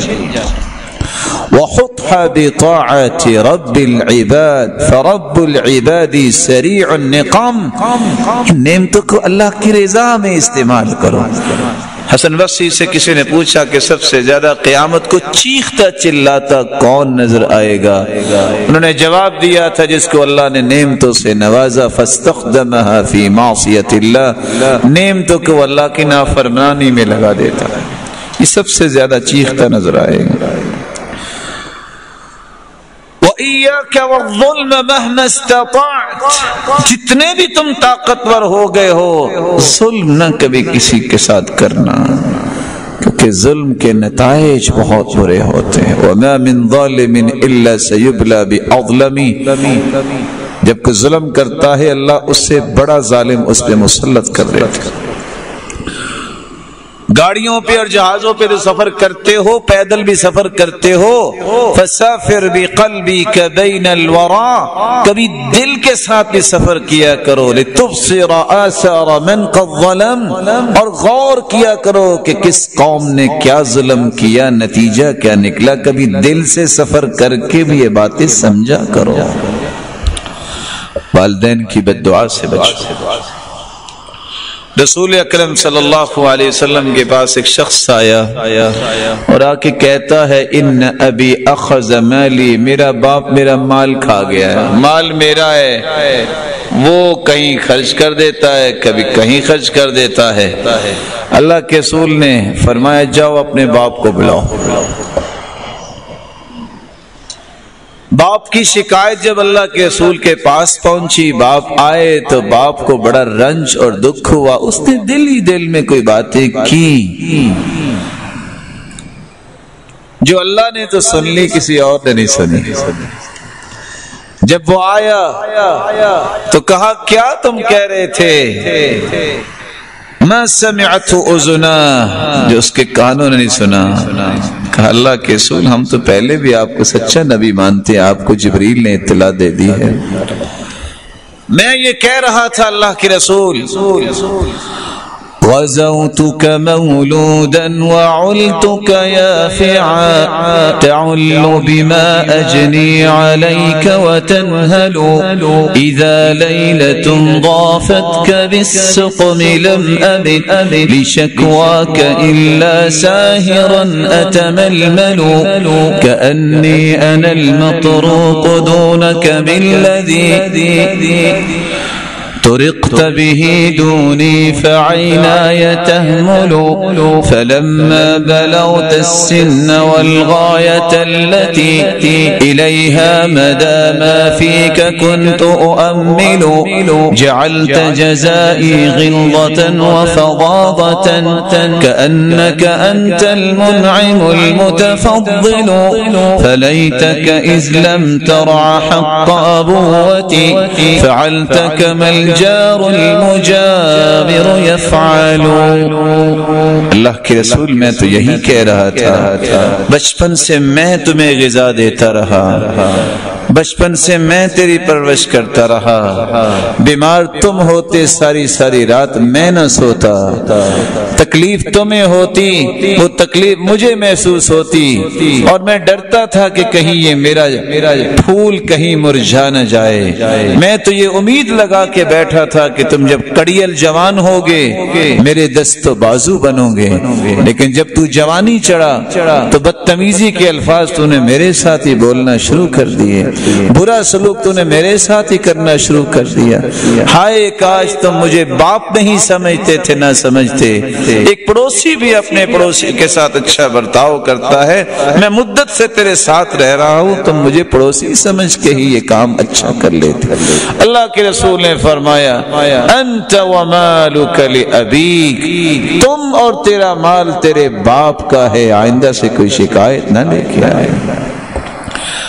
رسول اکرم صلی اللہ علیہ وسلم کا یہ فرمان انت ومالک لابیک صحیح الجامع کی روایت ہے، اور اس قصے کے بارے میں وان کان فیہ مقالا عند البعض، کبھی بھی والدین کی بد دعا نہیں لینی چاہیے، ان کے ساتھ اچھا برتاؤ کرو، ان سے دعائیں لو۔ اور ہوتا یہی ہے قیامت کے نزدیک اللہ کے رسول نے فرمایا تھا تناکر آ جائے گا، پہچان ختم ہو جائے گی۔ آج لوگ والدین کو بھی نہیں پہچانتے، اساتذہ کو بھی نہیں پہچانتے، یہ تناکر تو ہے، کسی کو پرواہ نہیں ہوتی،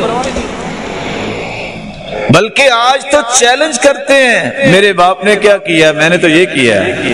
کبھی کو باپ کو بھی چیلنج کرتا ہے، وہ کبھی کوئی استاد کو بھی چیلنج کرتا ہے۔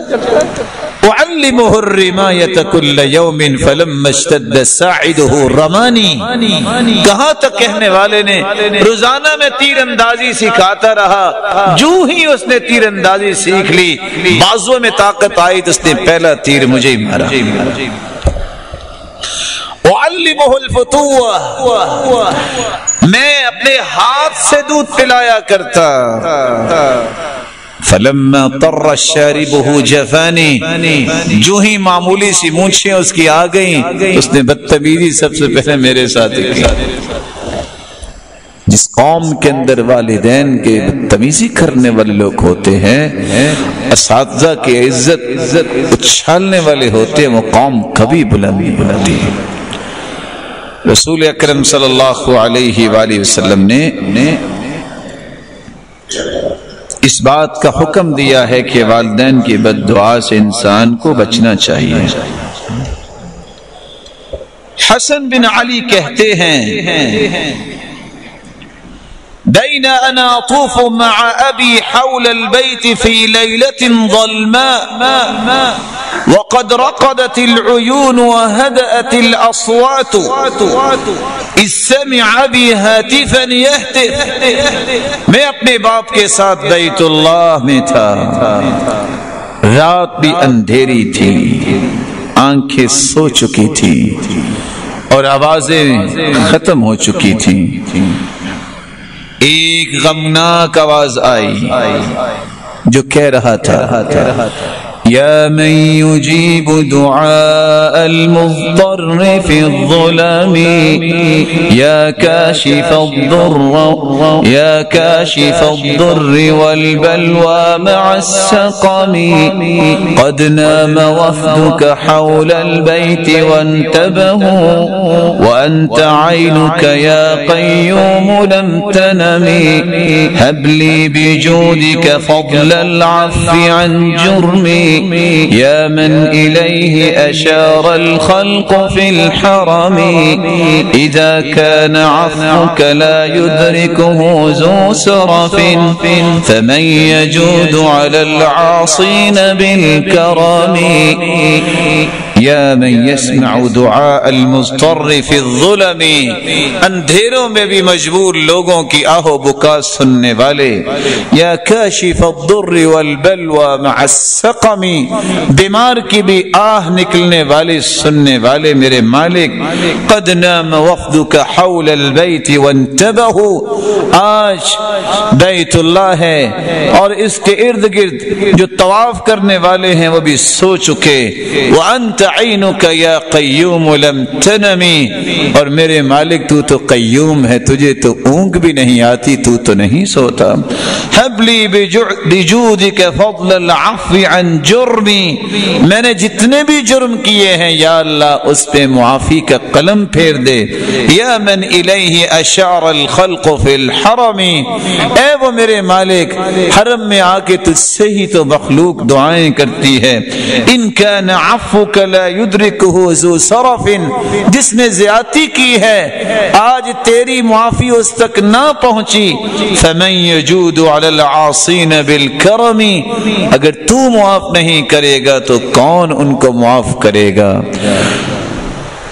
فقال ابی یا بنی اما تسمع صوت النادب لذنبه المستقبل لربه، میرے باپ نے مجھے کہا بیٹا سنی ہے آواز، جاؤ اس بندے کا پتہ کرو یہ کون ہے، اس سے پتہ کرو اس کا قصہ کیا ہے، اس کی بات پہ غور کرو، اور جو اس نے کہہ دیا ہے تم بھی اپنے رب کو اسی طرح پکارو، شاید کہ تیری بات کو بھی اللہ ذوالجلال سن لیں اور تیرے گناہوں کو بھی معاف کر دیں۔ اللہ ذوالجلال ہم سب کو معاف فرمائے۔ والدین کا 9واں حق یہ ہے زندگی میں کبھی والدین کو گالی نہ دو، ان کو برا بلا نہ کرو۔ الولد سر ابی والتلمیذ سر استاذی، شاگرد استاد کا راز ہوتا ہے، اولاد والدین کی راز ہوتی ہے۔ والشجرة تعرف بثمارها، درخت اپنے پھل سے پہچانا جاتا ہے میٹھا ہے کہ نہیں میٹھا، اس لیے ایسے کام کیا کرو جس سے والدین کی عزت بنے، ان کی بے عزتی کا باعث نہ بنا کرو۔ اس لیے علماء کہتے ہیں نا کثرت سے درود پڑھنا چاہیے، کیونکہ اس سے انسان کے صرف درجے نہیں بلند ہوتے، اس کے باپ کے بھی درجے بلند ہوتے ہیں۔ کہا جاتا ہے فلاں بن فلاں نے درود پڑھا ہے، باپ کا بھی وہ درجہ بلند کرتا ہے۔ کبھی والدین کو گالی نہ دو۔ فرمایا من الکبائر شتم الرجل والدیہ،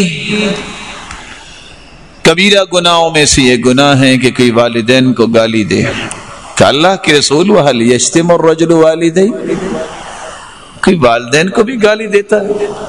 فرمایا يَسُبُّ أَبَا الرَّجُلِ فَيَسُبَّ أَبَاهُ وَيَسُبُّ أُمَّهُ فَيَسُبَّ أُمَّهُ، جب آپ کسی کے باپ کو گالی دیں گے وہ اس کے نتیجے میں آپ کے باپ کو گالی دے گا، جب کسی کی ماں کو گالی دو گے تو وہ آپ کی ماں کو گالی دے گا، گویا کہ آپ والدین کی گالی کا سبب بنے۔ تعجب یہ حدیث تو یہ بیان کر رہی، آج لوگ واقعتاً اپنے والدین کو گالی دیتے ہیں، اور رسول اللہ صلی اللہ علیہ وسلم نے فرمایا تھا ملعون من سب اباہ، لعنت ہے اس شخص پہ جو اپنے والدین کو گالی دیتا، اپنے باپ کو گالی دیتا ہے۔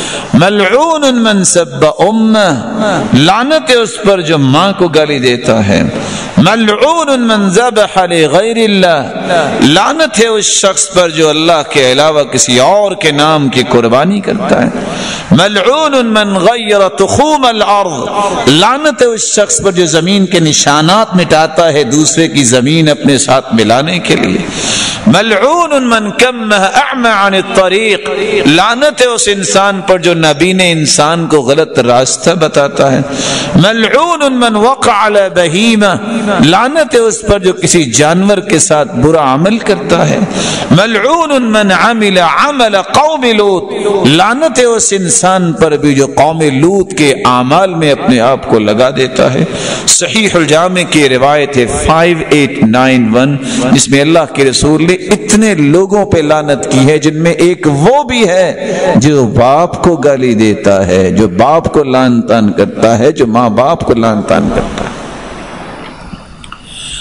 10واں اور آخری حق والدین کا یاد رکھنے والا ہے، ان کی نافرمانی نہ کی جائے۔ نافرمانی کس کو کہتے ہیں؟ نافرمانی کا مفہوم کیا ہے؟ صدور ما يتأذى به الوالد من ولد من قول او فعل، ہر وہ قول اور فعل جس سے ماں باپ کو تکلیف محسوس ہو، وہ قول وہ فعل نافرمانی کنسیڈر ہوگی، جیسا کہ امام ابن حجر اسقلانی نے لکھا ہے۔ امام ابن جوزی رحمت اللہ علیہ فرماتے ہیں مخالفت الوالدین فيما يأمران به من المباح وسوء الادب في القول والفعل، بری بات کرنا ان کے ساتھ، سوء ادب سے پیش آنا اور ان کی بات کی مخالفت کرنا یہ نافرمانی ہے۔ عبداللہ ابن عمر رضی اللہ تعالیٰ عنہ فرمایا کرتے تھے بکاء الوالدین من العقوق، ایسا کام کرنا اور ایسی بات کرنا جس سے والدین رونے لگ جائیں، سمجھ لو یہ والدین کی نافرمانی ہو گئی۔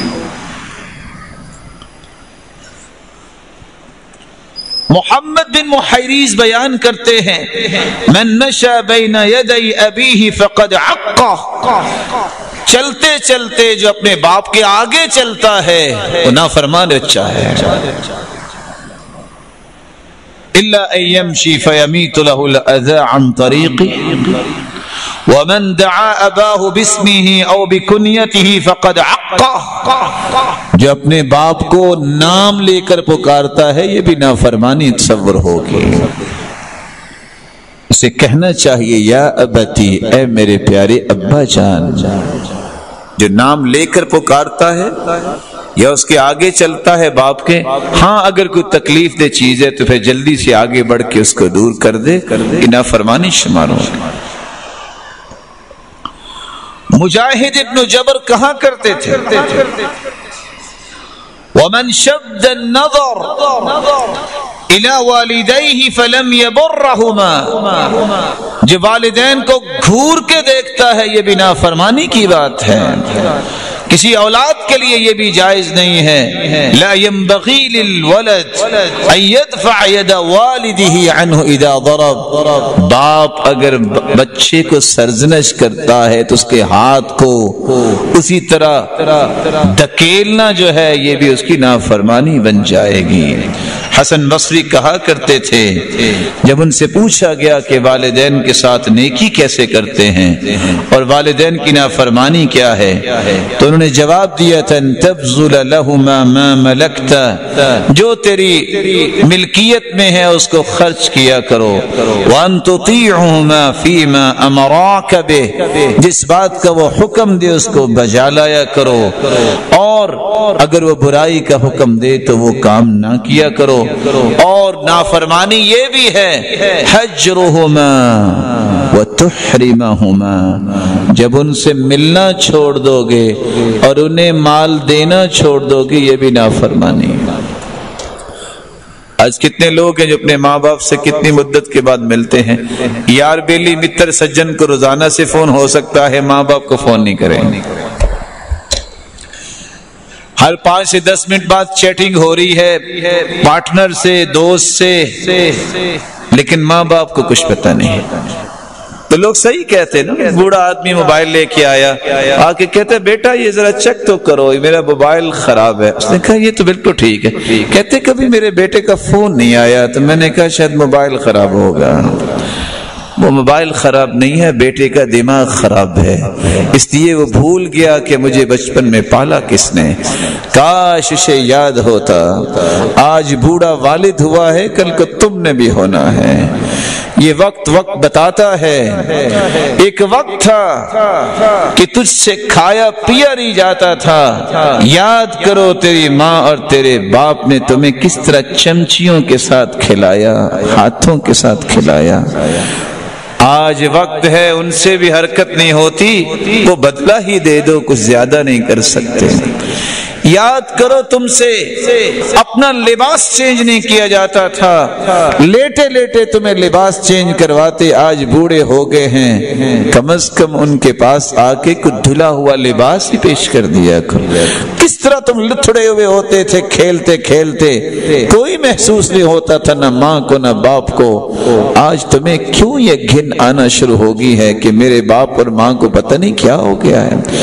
کس طرح تجھے انگلی پکڑ کے چلایا، اور پہلا قدم جب تم چلے تو کس طرح اس نے اللہ کا شکر ادا کیا، شرینیاں تقسیم کی۔ آج تم اس کا سہارا نہیں بن سکتے کہ اس نے مسجد جانا ہے تو خود لے کے جاؤ، کہیں جانا ہے تو اس کا اہتمام کر لو۔ یاد رکھنا، کما تدین تدانو، جیسا تم کرو گے ویسا ہی تمہاری اولاد تمہارے ساتھ کرے گی۔ اللہ عز و جلال والدین کی نعمت جس کو عطا ہے، اللہ ان کی حفاظت فرما دے۔ عبداللہ بن عباس سے کسی نے پوچھا کہ عقوق کیا ہے، والدین کی نافرمانی کیا ہے؟ انہوں نے جواب دیا، لو ان الولد وقف بجانب والده فنفض ثوبه، اگر باپ کے ساتھ بیٹا کھڑا ہو، کھڑا اپنا کپڑا جھاڑتا ہے، فطار الغبار علیہ، اور گرد اڑ کے باپ پہ آتی ہے، کتب عند اللہ عاقا، یہ اپنے والدین کا نافرمان لکھا جائے۔ آج گرد کی بات تو بڑی دور رہ گئی، آج تو کوشش یہ ہوتی ہے کہ میں سچا ہونے کے لیے کسی طریقے سے ماں باپ کو جھوٹا کروں گا تو سچا ہوں گا، ان سے جان چھوٹے گی تو میری کوئی زندگی بنے گی۔ شاید کہ تمہیں پتا ہو، جس دن یہ نعمتیں ہاتھ سے چھن گئیں، رحمت کے دروازے بند ہو جائیں گے۔ حسن بصری ماں کی وفات پہ رونے لگ گئے۔ پوچھنے والے نے پوچھا، آپ تو دنیا کو سمجھایا کرتے تھے، آپ کو کیا ہو گیا؟ کہا، میں ماں کی وفات پہ نہیں رو رہا، وہ میری ماں نے اللہ کے پاس جانا تھا، وہ چلی گئی، میں تو رو رہا ہوں جو ان کی دعاؤں کی وجہ سے رحمت کے دروازہ کھلا تھا وہ آج بند ہو گیا۔ والدین کی نافرمانی سے بچنی چاہیے، والدین کی عزت اور احترام میں کمی نہیں ہونی چاہیے۔ اللہ عز و جلال سے دعا ہے، اللہ عز و جلال ہم سب کو اس بات کی توفیق عطا فرمائے۔ اسمعی، جس کا تذکرہ آپ نے سنا تھا، لغت کے بہت بڑے امام ہیں، وہ کہتے ہیں میں ایک مرتبہ دیہات میں نکلا، میں نے چاہا کہ مجھے کوئی ایسا بندہ ملے جو گاؤں میں سب سے بڑا نیک ہے، اپنے والدین کے ساتھ نیکی کرنے والا، اور سب سے بڑا نافرمان ہے۔ میں مختلف دیہاتوں میں چکر لگا رہا تھا، میں کیا دیکھتا ہوں، ایک انسان نے اپنے باپ کی گردن میں ایک رسی ڈالی ہوئی ہے اور ڈول باندھا ہوا ہے، اور وہی کام لے رہا ہے جو جانوروں سے لیتا ہے۔ میں نے کہا، ظالم کیا کر رہے ہو، کیا کر رہے ہو؟ باپ بول کے کہتا ہے، کچھ نہ کہو، میں نے بھی اپنے باپ کے ساتھ ایسا ہی کیا، آج میرے ساتھ بھی ایسا ہو رہا ہے، کل کو اس کے ساتھ بھی ایسا ہو۔ جو رویہ والدین کے ساتھ تم رکھو گے، تمہاری اولاد بھی وہی رویہ رکھے گی۔ اللہ عز و جلال سے دعا ہے کہ اللہ عز و جلال والدین کی خدمت کرنے والے اور ان کو راضی کرنے والوں کی صف میں شامل فرمائے۔ حکماء اس بات کی تلقین کیا کرتے تھے، لا تصادق عاقا، والدین کے نافرمان اور بدتمیزی کرنے والے کو زندگی میں دوست نہ بنانا، یہ اپنے باپ کا سگا نہیں ہے، تمہارا کیسے سگا بن سکتا ہے؟ اس کی خدمت اور اس کے ساتھ اچھا برتاؤ کرنا تو واجب تھا، یہ واجبات کا خیال نہیں کرتا، یہ دوستی تو مستحبات میں سے ہے، یہ اس کا خیال کیسے کرے گا؟ اس لیے رسول اللہ صلی اللہ علیہ وسلم نے فرمایا تھا، صحیح الجامع کی روایت ہے 767، لا يدخل الجنة منان ولا عاق ولا مدمن خمر، احسان جتلانے والا، والدین کا نافرمان اور شراب میں دھت رہنے والا جنت میں داخل نہیں ہوگا۔ بلکہ صحیح الجامع کی روایت کے الفاظ یہ بھی ہیں 3052، ثلاثۃ قد حرم اللہ علیہم الجنہ، تین ایسے بدبخت ہیں جن پر جنت حرام ہے، ایک وہ ہے مدمن الخمر، جو شراب نوشی کرنے والا ہے، دھت رہتا ہے شراب میں، والعاق جو والدین کا نافرمان ہے، والدیوس الذی یقر فی اہلہ الخبث جس کے گھر میں خباثت ہوتی ہے اور اسے پرواہ نہیں ہوتی، کہتا ہے کچھ نہیں ہوا۔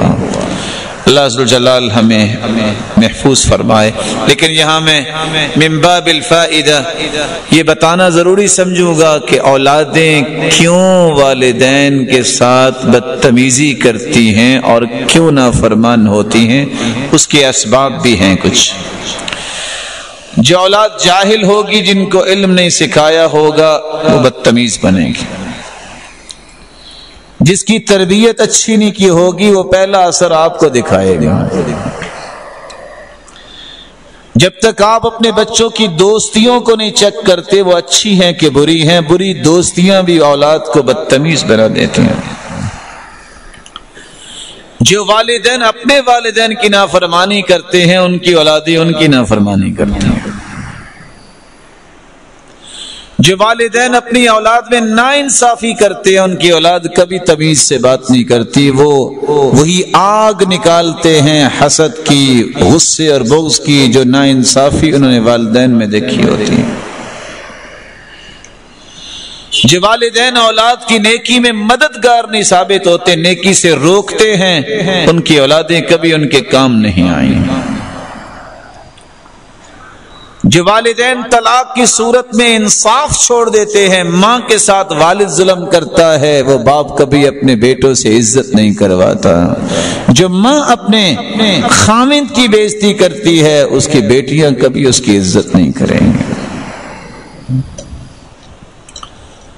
اپنی اولادوں کو ایسی جگہوں کے میں نکاح اگر کر دیا جائے بدتمیز اور بے دین لوگوں کے ساتھ، اس کا خمیازہ انہیں بھگتنا پڑتا ہے۔ کیسے بھگتنا پڑتا ہے؟ یہ اس گھر میں رہنے کے پھر قابل نہیں سمجھے جاتے۔ وہ اپنے ہاتھ کی کمائی ہوتی ہے، وما اصابکم من مصیبت فبما کسبت ایدیکم، اپنے ہاتھوں کی کمائی ہے، جیسی چیز خریدی اس کا بدلہ تو ملے گا۔ اس لیے اپنی خواہشات کی اولاد کو بھیٹ نہ چڑھایا کرو، اللہ کے دین کی سربلندی کیا کرو۔ فرمایا تھا تنکح المرأة لأربعین، 4 چیزوں کی وجہ سے شادی لوگ کرتے ہیں۔ کوئی جمال کو دیکھتا ہے، کوئی مال کو دیکھتا ہے، کوئی خاندان کو دیکھتا ہے، کوئی دین کو دیکھتا ہے۔ فاظفر بذات الدین تربت یداک، تم صرف اور صرف دین کو مقدم کرو، اللہ اس میں برکت ڈالیں گے۔ اور تعجب یہ ہوتا ہے کہ لوگ کہتے ہیں دعا ویسے کر دیں، گھر اچھا مل گیا ہے مال، بس دعا کر دے نمازی بن جائے۔ میں کبھی کبھی سوچتا ہوں یہ دعا تو ہو جاتی ہے قبول، اگر وہ یہ کہیں کہ گھر بڑا اچھا ملا ہے، بچہ تہجد گزار ہے، دعا کریں اللہ اسے مالدار کر دے، تو یہ دعا قبول نہیں ہوگی؟ کیا جی بات سمجھ رہے ہیں نا؟ یہ دعا قبول نہیں ہوگی، لیکن یہ دعا کوئی نہیں کرواتا۔ معیار جب یہ بن جاتا ہے تو پھر زندگی روتے گزرتی ہے، سسکیاں لیتے گزرتی ہے، وہ اولادوں کی خوشیاں نہیں دیکھ پاتے۔ وہ خوشیوں کے جتنے الفاظ ہیں نا، خا، واو، شین، یا، الف اور غنہ، بس اتنے دن ہی خوشی ہوتی ہے، اس کے بعد پھر مصیبتیں شروع ہو جاتی ہیں۔ اللہ عز و جلال سے دعا ہے اللہ عز و جلال ہمیں والدین کے حقوق ادا کرنے کی توفیق عطا فرمائے۔ اختصار کے ساتھ ہمارے پاس 10 منٹ ہیں، اولاد کے بھی کچھ حقوق ہیں، یہ حقوق بھی ہمیں ادا کرنے چاہیے۔ بچے آج کے بڑے حساس ہیں، سینسٹیو ہیں، سوچ رہے ہیں کہ ماں باپ کے حقوق تو گھنٹہ بیان ہوئے، ہمارے لیے 10 منٹ۔ اولاد کا پہلا حق یہ ہے، شادی سے پہلے اس کے لیے دعا کرو، یا اللہ مجھے نیک اولاد دے۔ جس نے اپنی اولاد کو نیک بنانا ہو وہ دعائیں اس وقت شروع کر دیتا ہے جب اسے ہوش آتی ہے۔ کب اللہ کے رسول نے دعا کی تھی؟ فرمایا تھا جب طائف کے لوگوں نے تنگ کیا، پتھر مارے، کہا میں بد دعا نہیں کروں گا۔ فرشتے نے آگے کہا کہ میں اللہ کی طرف سے آیا ہوں، کہیں تو دو پہاڑوں کے درمیان میں پیس کے رکھ دوں، آپ حکم کیجئے۔ فرمایا بل ارجو ان یخرج اللہ من اصلابہم من یعبد، میں دعا کرتا ہوں یہ جو لوگ ہیں یہ نہیں اگر اللہ کی عبادت کرتے تو ان کی پشتوں سے نکلنے والی اولاد وہی عبادت کرنے والے بن جائیں۔ نوجوان یہاں بیٹھے ہیں، دعا کیا کرو، جس طرح دعا کرتے ہو نا، یا اللہ پیپر آسان ہو جائے، یا اللہ جو گیس لگایا ہے نا وہی سوال نکلیں، یا اللہ کسی طریقے سے جو میں نے یاد کی نا بس وہی آئے، یعنی ایسی خواہشیں جو کبھی پوری ہونے والی نہیں ہیں۔ ایک بندہ یہاں بیٹھے بیٹھے کہے کہ یا اللہ اتنا طاقت مجھے دے دے کہ میں ہاتھ سے پکڑ کے چاند کو نیچے لے آؤں، یہ نہیں ہو سکتا، تو ایسی خواہشیں کرے جو پوری ہو سکتی ہیں۔ دعا کیا کرے اللہ مجھے بھی نیک بنا اور مجھے اولاد بھی نیک عطا فرما۔ رسول اکرم صلی اللہ علیہ وسلم نے فرمایا ہے پہلا حق یہ ہے کہ تم دعا کرو، جب اپنی بیوی کے پاس جاؤ تب بھی دعا کرو، اور حکم یہ جو شریعت کا ہے ماننے والا اولاد کی بہت بڑی مصیبتوں سے بچ جاتا ہے۔ امام ابن القیم رحمۃ اللہ علیہ فرماتے ہیں وَقَدْ يَفُوتُ الْوَلَدُ خیر بسبب تفریط الابوین کترک التسمیۃ عند الجماع، بہت ساری اولادیں محروم ہو جاتی ہیں بہت ساری خیر سے، سبب ان کے والدین ہوتے ہیں جو دعا نہیں کرتے، جو دعا نہیں پڑھتے۔ رسول اللہ صلی اللہ علیہ وآلہ وسلم نے اولاد کا دوسرا حق رکھا ہے، اولاد کو ہمیشہ حلال کھلاؤ، کھلاؤ حرام اور کہو کہ وہ بچے نیک ہو جائیں، یہ کیسے ہوگا؟ تعجب نہیں ہے، خاص یہ ہے کہ بچہ امریکہ پڑھے اور بن کے صحابی آئے، کوئی کمال کی خاص نہیں ہے، یہ کیسے ہوگا؟ وہاں سارے جو ہیں وہ ایسے لوگ رہتے، نہ تمہاری نگرانی نہ تمہیں پتا کہ کہاں بچی اور بچہ پڑھ رہا ہے، اور کہو کہ نیک پاک بن کے آئے۔ عقل مند لوگ یہ فیصلہ نہیں کرتے، یہ مسجد میں پڑھنے والے 24 گھنٹے نگرانی میں ہوتے ہیں، پھر بھی جو ہے کمی کوتاہی رہ جاتی ہے، تو ایسے ماحول میں کیسے نیک بنیں گے؟ دوسری ذمہ داری یہ ہے، حق یہ ہے اولاد کا کہ اسے حلال کھلایا جائے، حرام نہ کھلایا جائے۔ حرام کھلانے والے اپنی اولادوں کی نعمتیں کبھی نہیں دیکھ سکتے۔ امام بخاری کے والد جب فوت ہونے لگے، احمد بن حفص بیان کرتے ہیں میں ان کے پاس گیا، میں نے کہا اولاد کے لیے کیا چھوڑ کے جا رہے ہو؟ امام بخاری کے باپ نے کہا تھا ما ترکت من مالی درہما من حرام ولا درہما من شبہ، ایک درہم حرام کا تو دور کی بات ہے، میں نے اپنے مال میں سے ایک درہم بھی شبہ کا بھی نہیں چھوڑا، اتنا پاک صاف مال ہے۔ سلف یہی کیا کرتے، گھر سے جانے لگتے تو بیوی دروازے تک چھوڑنے آتی، آج تو یہ دور بھی ختم ہو گیا نا، آج تو کہتی ہے جان چھوٹے یہ گھر ہوگا تو اس نے کہنا ہے کپڑے استری کر کے لاؤ، کھانا دو، چائے لے آؤ، کسی کام پہ لگائے رکھے گا، یہ جائے تو ہماری نیند پوری ہو، یہ جائے تو ہم ہی کو اپنے کام کاج کریں۔ سلف یہ نہیں کیا کرتے، دروازے تک آتی اور آ کے کہتی ایاک وکسب الحرام فإنا نصبر على الجوع والضر ولا نصبر على النار، جانے والے حرام سے بچ جانا، میں اور میرے بچے صبر تو کر سکتے ہیں لیکن جہنم کی آگ برداشت نہیں کر سکے۔ ہو سکتا ہے آج کوئی دروازے تک آتا ہو ایک لمبی لسٹ لے کے کہ بس یہ سودا لیتے آنا، مجھے نہیں پتا کہاں سے لانا ہے، حرام کا ہے یا حلال کا، مال آنا چاہیے گھر میں۔ دعا دے کے رخصت کرتی اور وہ بھی دعا دے کے رخصت ہوتے۔ آپ بھی ماشاءاللہ دعا تو دیتے ہی ہوں گے، بولے نہیں آپ سارے، آپ لڑے ہوئے اپنے گھروں سے، کیا دعا دے کے رخصت ہونا چاہیے؟ سونی لیں آپ سے کیا جی؟ لو جب کوئی سفر پہ جانے لگے تو دعا کیا دینی چاہیے؟ آپ یاد کریں گے تو جا کے گھر سے کھائیں گے نا، کیا دعا دینی چاہیے؟ استودعک اللہ دینک وامانتک، کسی کو یاد نہیں ہے؟ وخواتیم عملک، زودک اللہ التقوى وغفر ذنبک ویسر لک الخیر حیثما کنت۔ اور جو جانے والا ہے اسے کون سی دعا دینی چاہیے؟ لو وہ تربیتی مجالس ہوتی تو جو بزرگ حضرات ہوتے نا، تو ایک دن حضرت حافظ صاحب نے فرمایا کہ چلو آج التحیات ایک دوسرے کو سناتے ہیں۔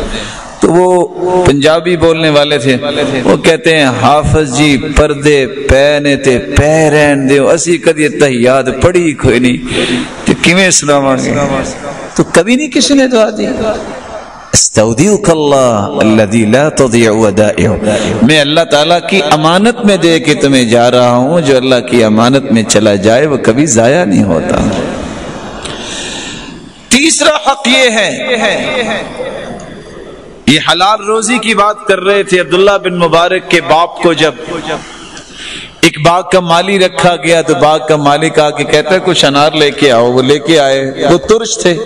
کہا آپ کو پتہ نہیں ہے کہ میٹھا انار کون سا ہوتا ہے اور کڑوا؟ کہا آپ نے تو رکھوالی کے لیے مجھے رکھا تھا، آپ نے پھل چیک کرنے کا تو مجھے اجازت نہیں دی تھی، تو میں نے تو جب سے آیا ہوں آج تک کبھی چیک کیا ہی نہیں ہے۔ ایسے لوگوں کی اولادیں پھر عبداللہ بن مبارک بنتی ہیں۔ تیسرا حق یہ ہے اولاد کا کہ ان کی ماں کا اختیار اچھا کرے، ایسی ماں تلاش کرے اپنی اولاد کی جو نیک اور صالحہ ہو۔ رسول اکرم صلی اللہ علیہ وسلم نے فرمایا تھا کہ اگر کوئی چاہتا ہے کہ خوبصورت زندگی اختیار کرے تو اس کو تین کام کرنے چاہیے۔ لِيَتَّخِذَ أَحَدُكُمْ قَلْبًا شَاكِرًا وَلِسَانًا ذَاكِرًا وَزَوْجَةً مُؤْمِنَةً تُعِينُهُ عَلَى آخِرَتِهِ، دل ایسا بناؤ جو اللہ ذوالجلال کا شکر کرنے والا ہے، زبان ایسی بناؤ جو اللہ کا ذکر کرنے والی ہے، بیوی ایسی تلاش کرو جو آخرت کے معاملے میں آپ کی مددگار بن جائے۔ ایسی نیک عورت کی اولاد پھر تمہیں خوشیاں بھی دے گی اور تم زندگی میں اور آخرت میں سکون بھی پاؤ گے۔ بیان کرنے والے بیان کرتے ہیں قصہ، سیدنا عمر کے پاس ایک شخص آیا، کہتے ہیں کہ میرا بیٹا میرے ساتھ بڑی بدتمیزی کرتا ہے۔ کہا بلاؤ اسے۔ کیوں بھائی؟ کہا اس نے میرے 3 حق ادا نہیں کیے تو آج مجھ سے کیا امید لگائے بیٹھے؟ کہا تیرا کیا حق تھا؟ کہا پہلا حق یہ تھا کہ میری ماں کوئی اچھی تلاش کرتا تو میرے باپ نے رقاصہ کے ساتھ رقص کرنے والی سے شادی کی ہے تو میں کیا کروں گا؟ دوسرا میرا حق یہ تھا کہ میرا نام اچھا رکھتا، فسمانی جعلا، اس نے میرا نام جعل رکھا ہے، اور جعل اس کیڑے مکوڑے کو کہتے ہیں جو غلاظت میں پلتا ہے۔ تیسرا میرا حق یہ تھا کہ مجھے قرآن کی تعلیم دیتا تو مجھے کوئی ادب و آداب آتے، اس سے پوچھیے آج تک اس نے مجھے کہا ہے کہ قرآن پڑھا کرو؟ اس نے اپنے حق ادا نہیں کیے تو میرے حقوق کا یہ مطالبہ کیسے کر رہا ہے؟ نام اچھا رکھنا یہ بھی ایک ذمہ داری ہے، ایسا نام جس نام کو سن کے انسان کو خوشی ہوتی ہے۔ انبیاء کے نام ہیں، صحابہ کے نام ہیں۔ بعض لوگ یہاں بھی بے روی کا شکار ہوتے ہیں، ڈھونڈتے پھریں گے ایسا نام رکھنا جو کسی نے رکھا ہی نہ ہو۔ وہ ایک شخص کو بڑی ہی تمنا تھی نام ایسا رکھو جو کسی نے نہیں رکھا، تو سارے لوگ تو برداشت والے نہیں ہوتے، ایک شخص کو کہتا ہے کوئی ایسا نام بتائیں جو کسی نے رکھا ہو۔ اس نے کہا بھائی آپ کو انبیاء کے نام رکھیں، کوئی صحابہ کے نام رکھیں، آپ کس چکر میں پڑے ہیں؟ جب وہ نہیں باز آیا کہتا ہے اچھا پھر تم ابلیس ہی رکھ لو، یہ کسی نے نہیں رکھا ہوگا۔ مزاج خراب ہو گئے، انفرادیت کا مزاج، ایسا نام ہو جو کسی نے رکھا ہو، یہ کیا مزاج؟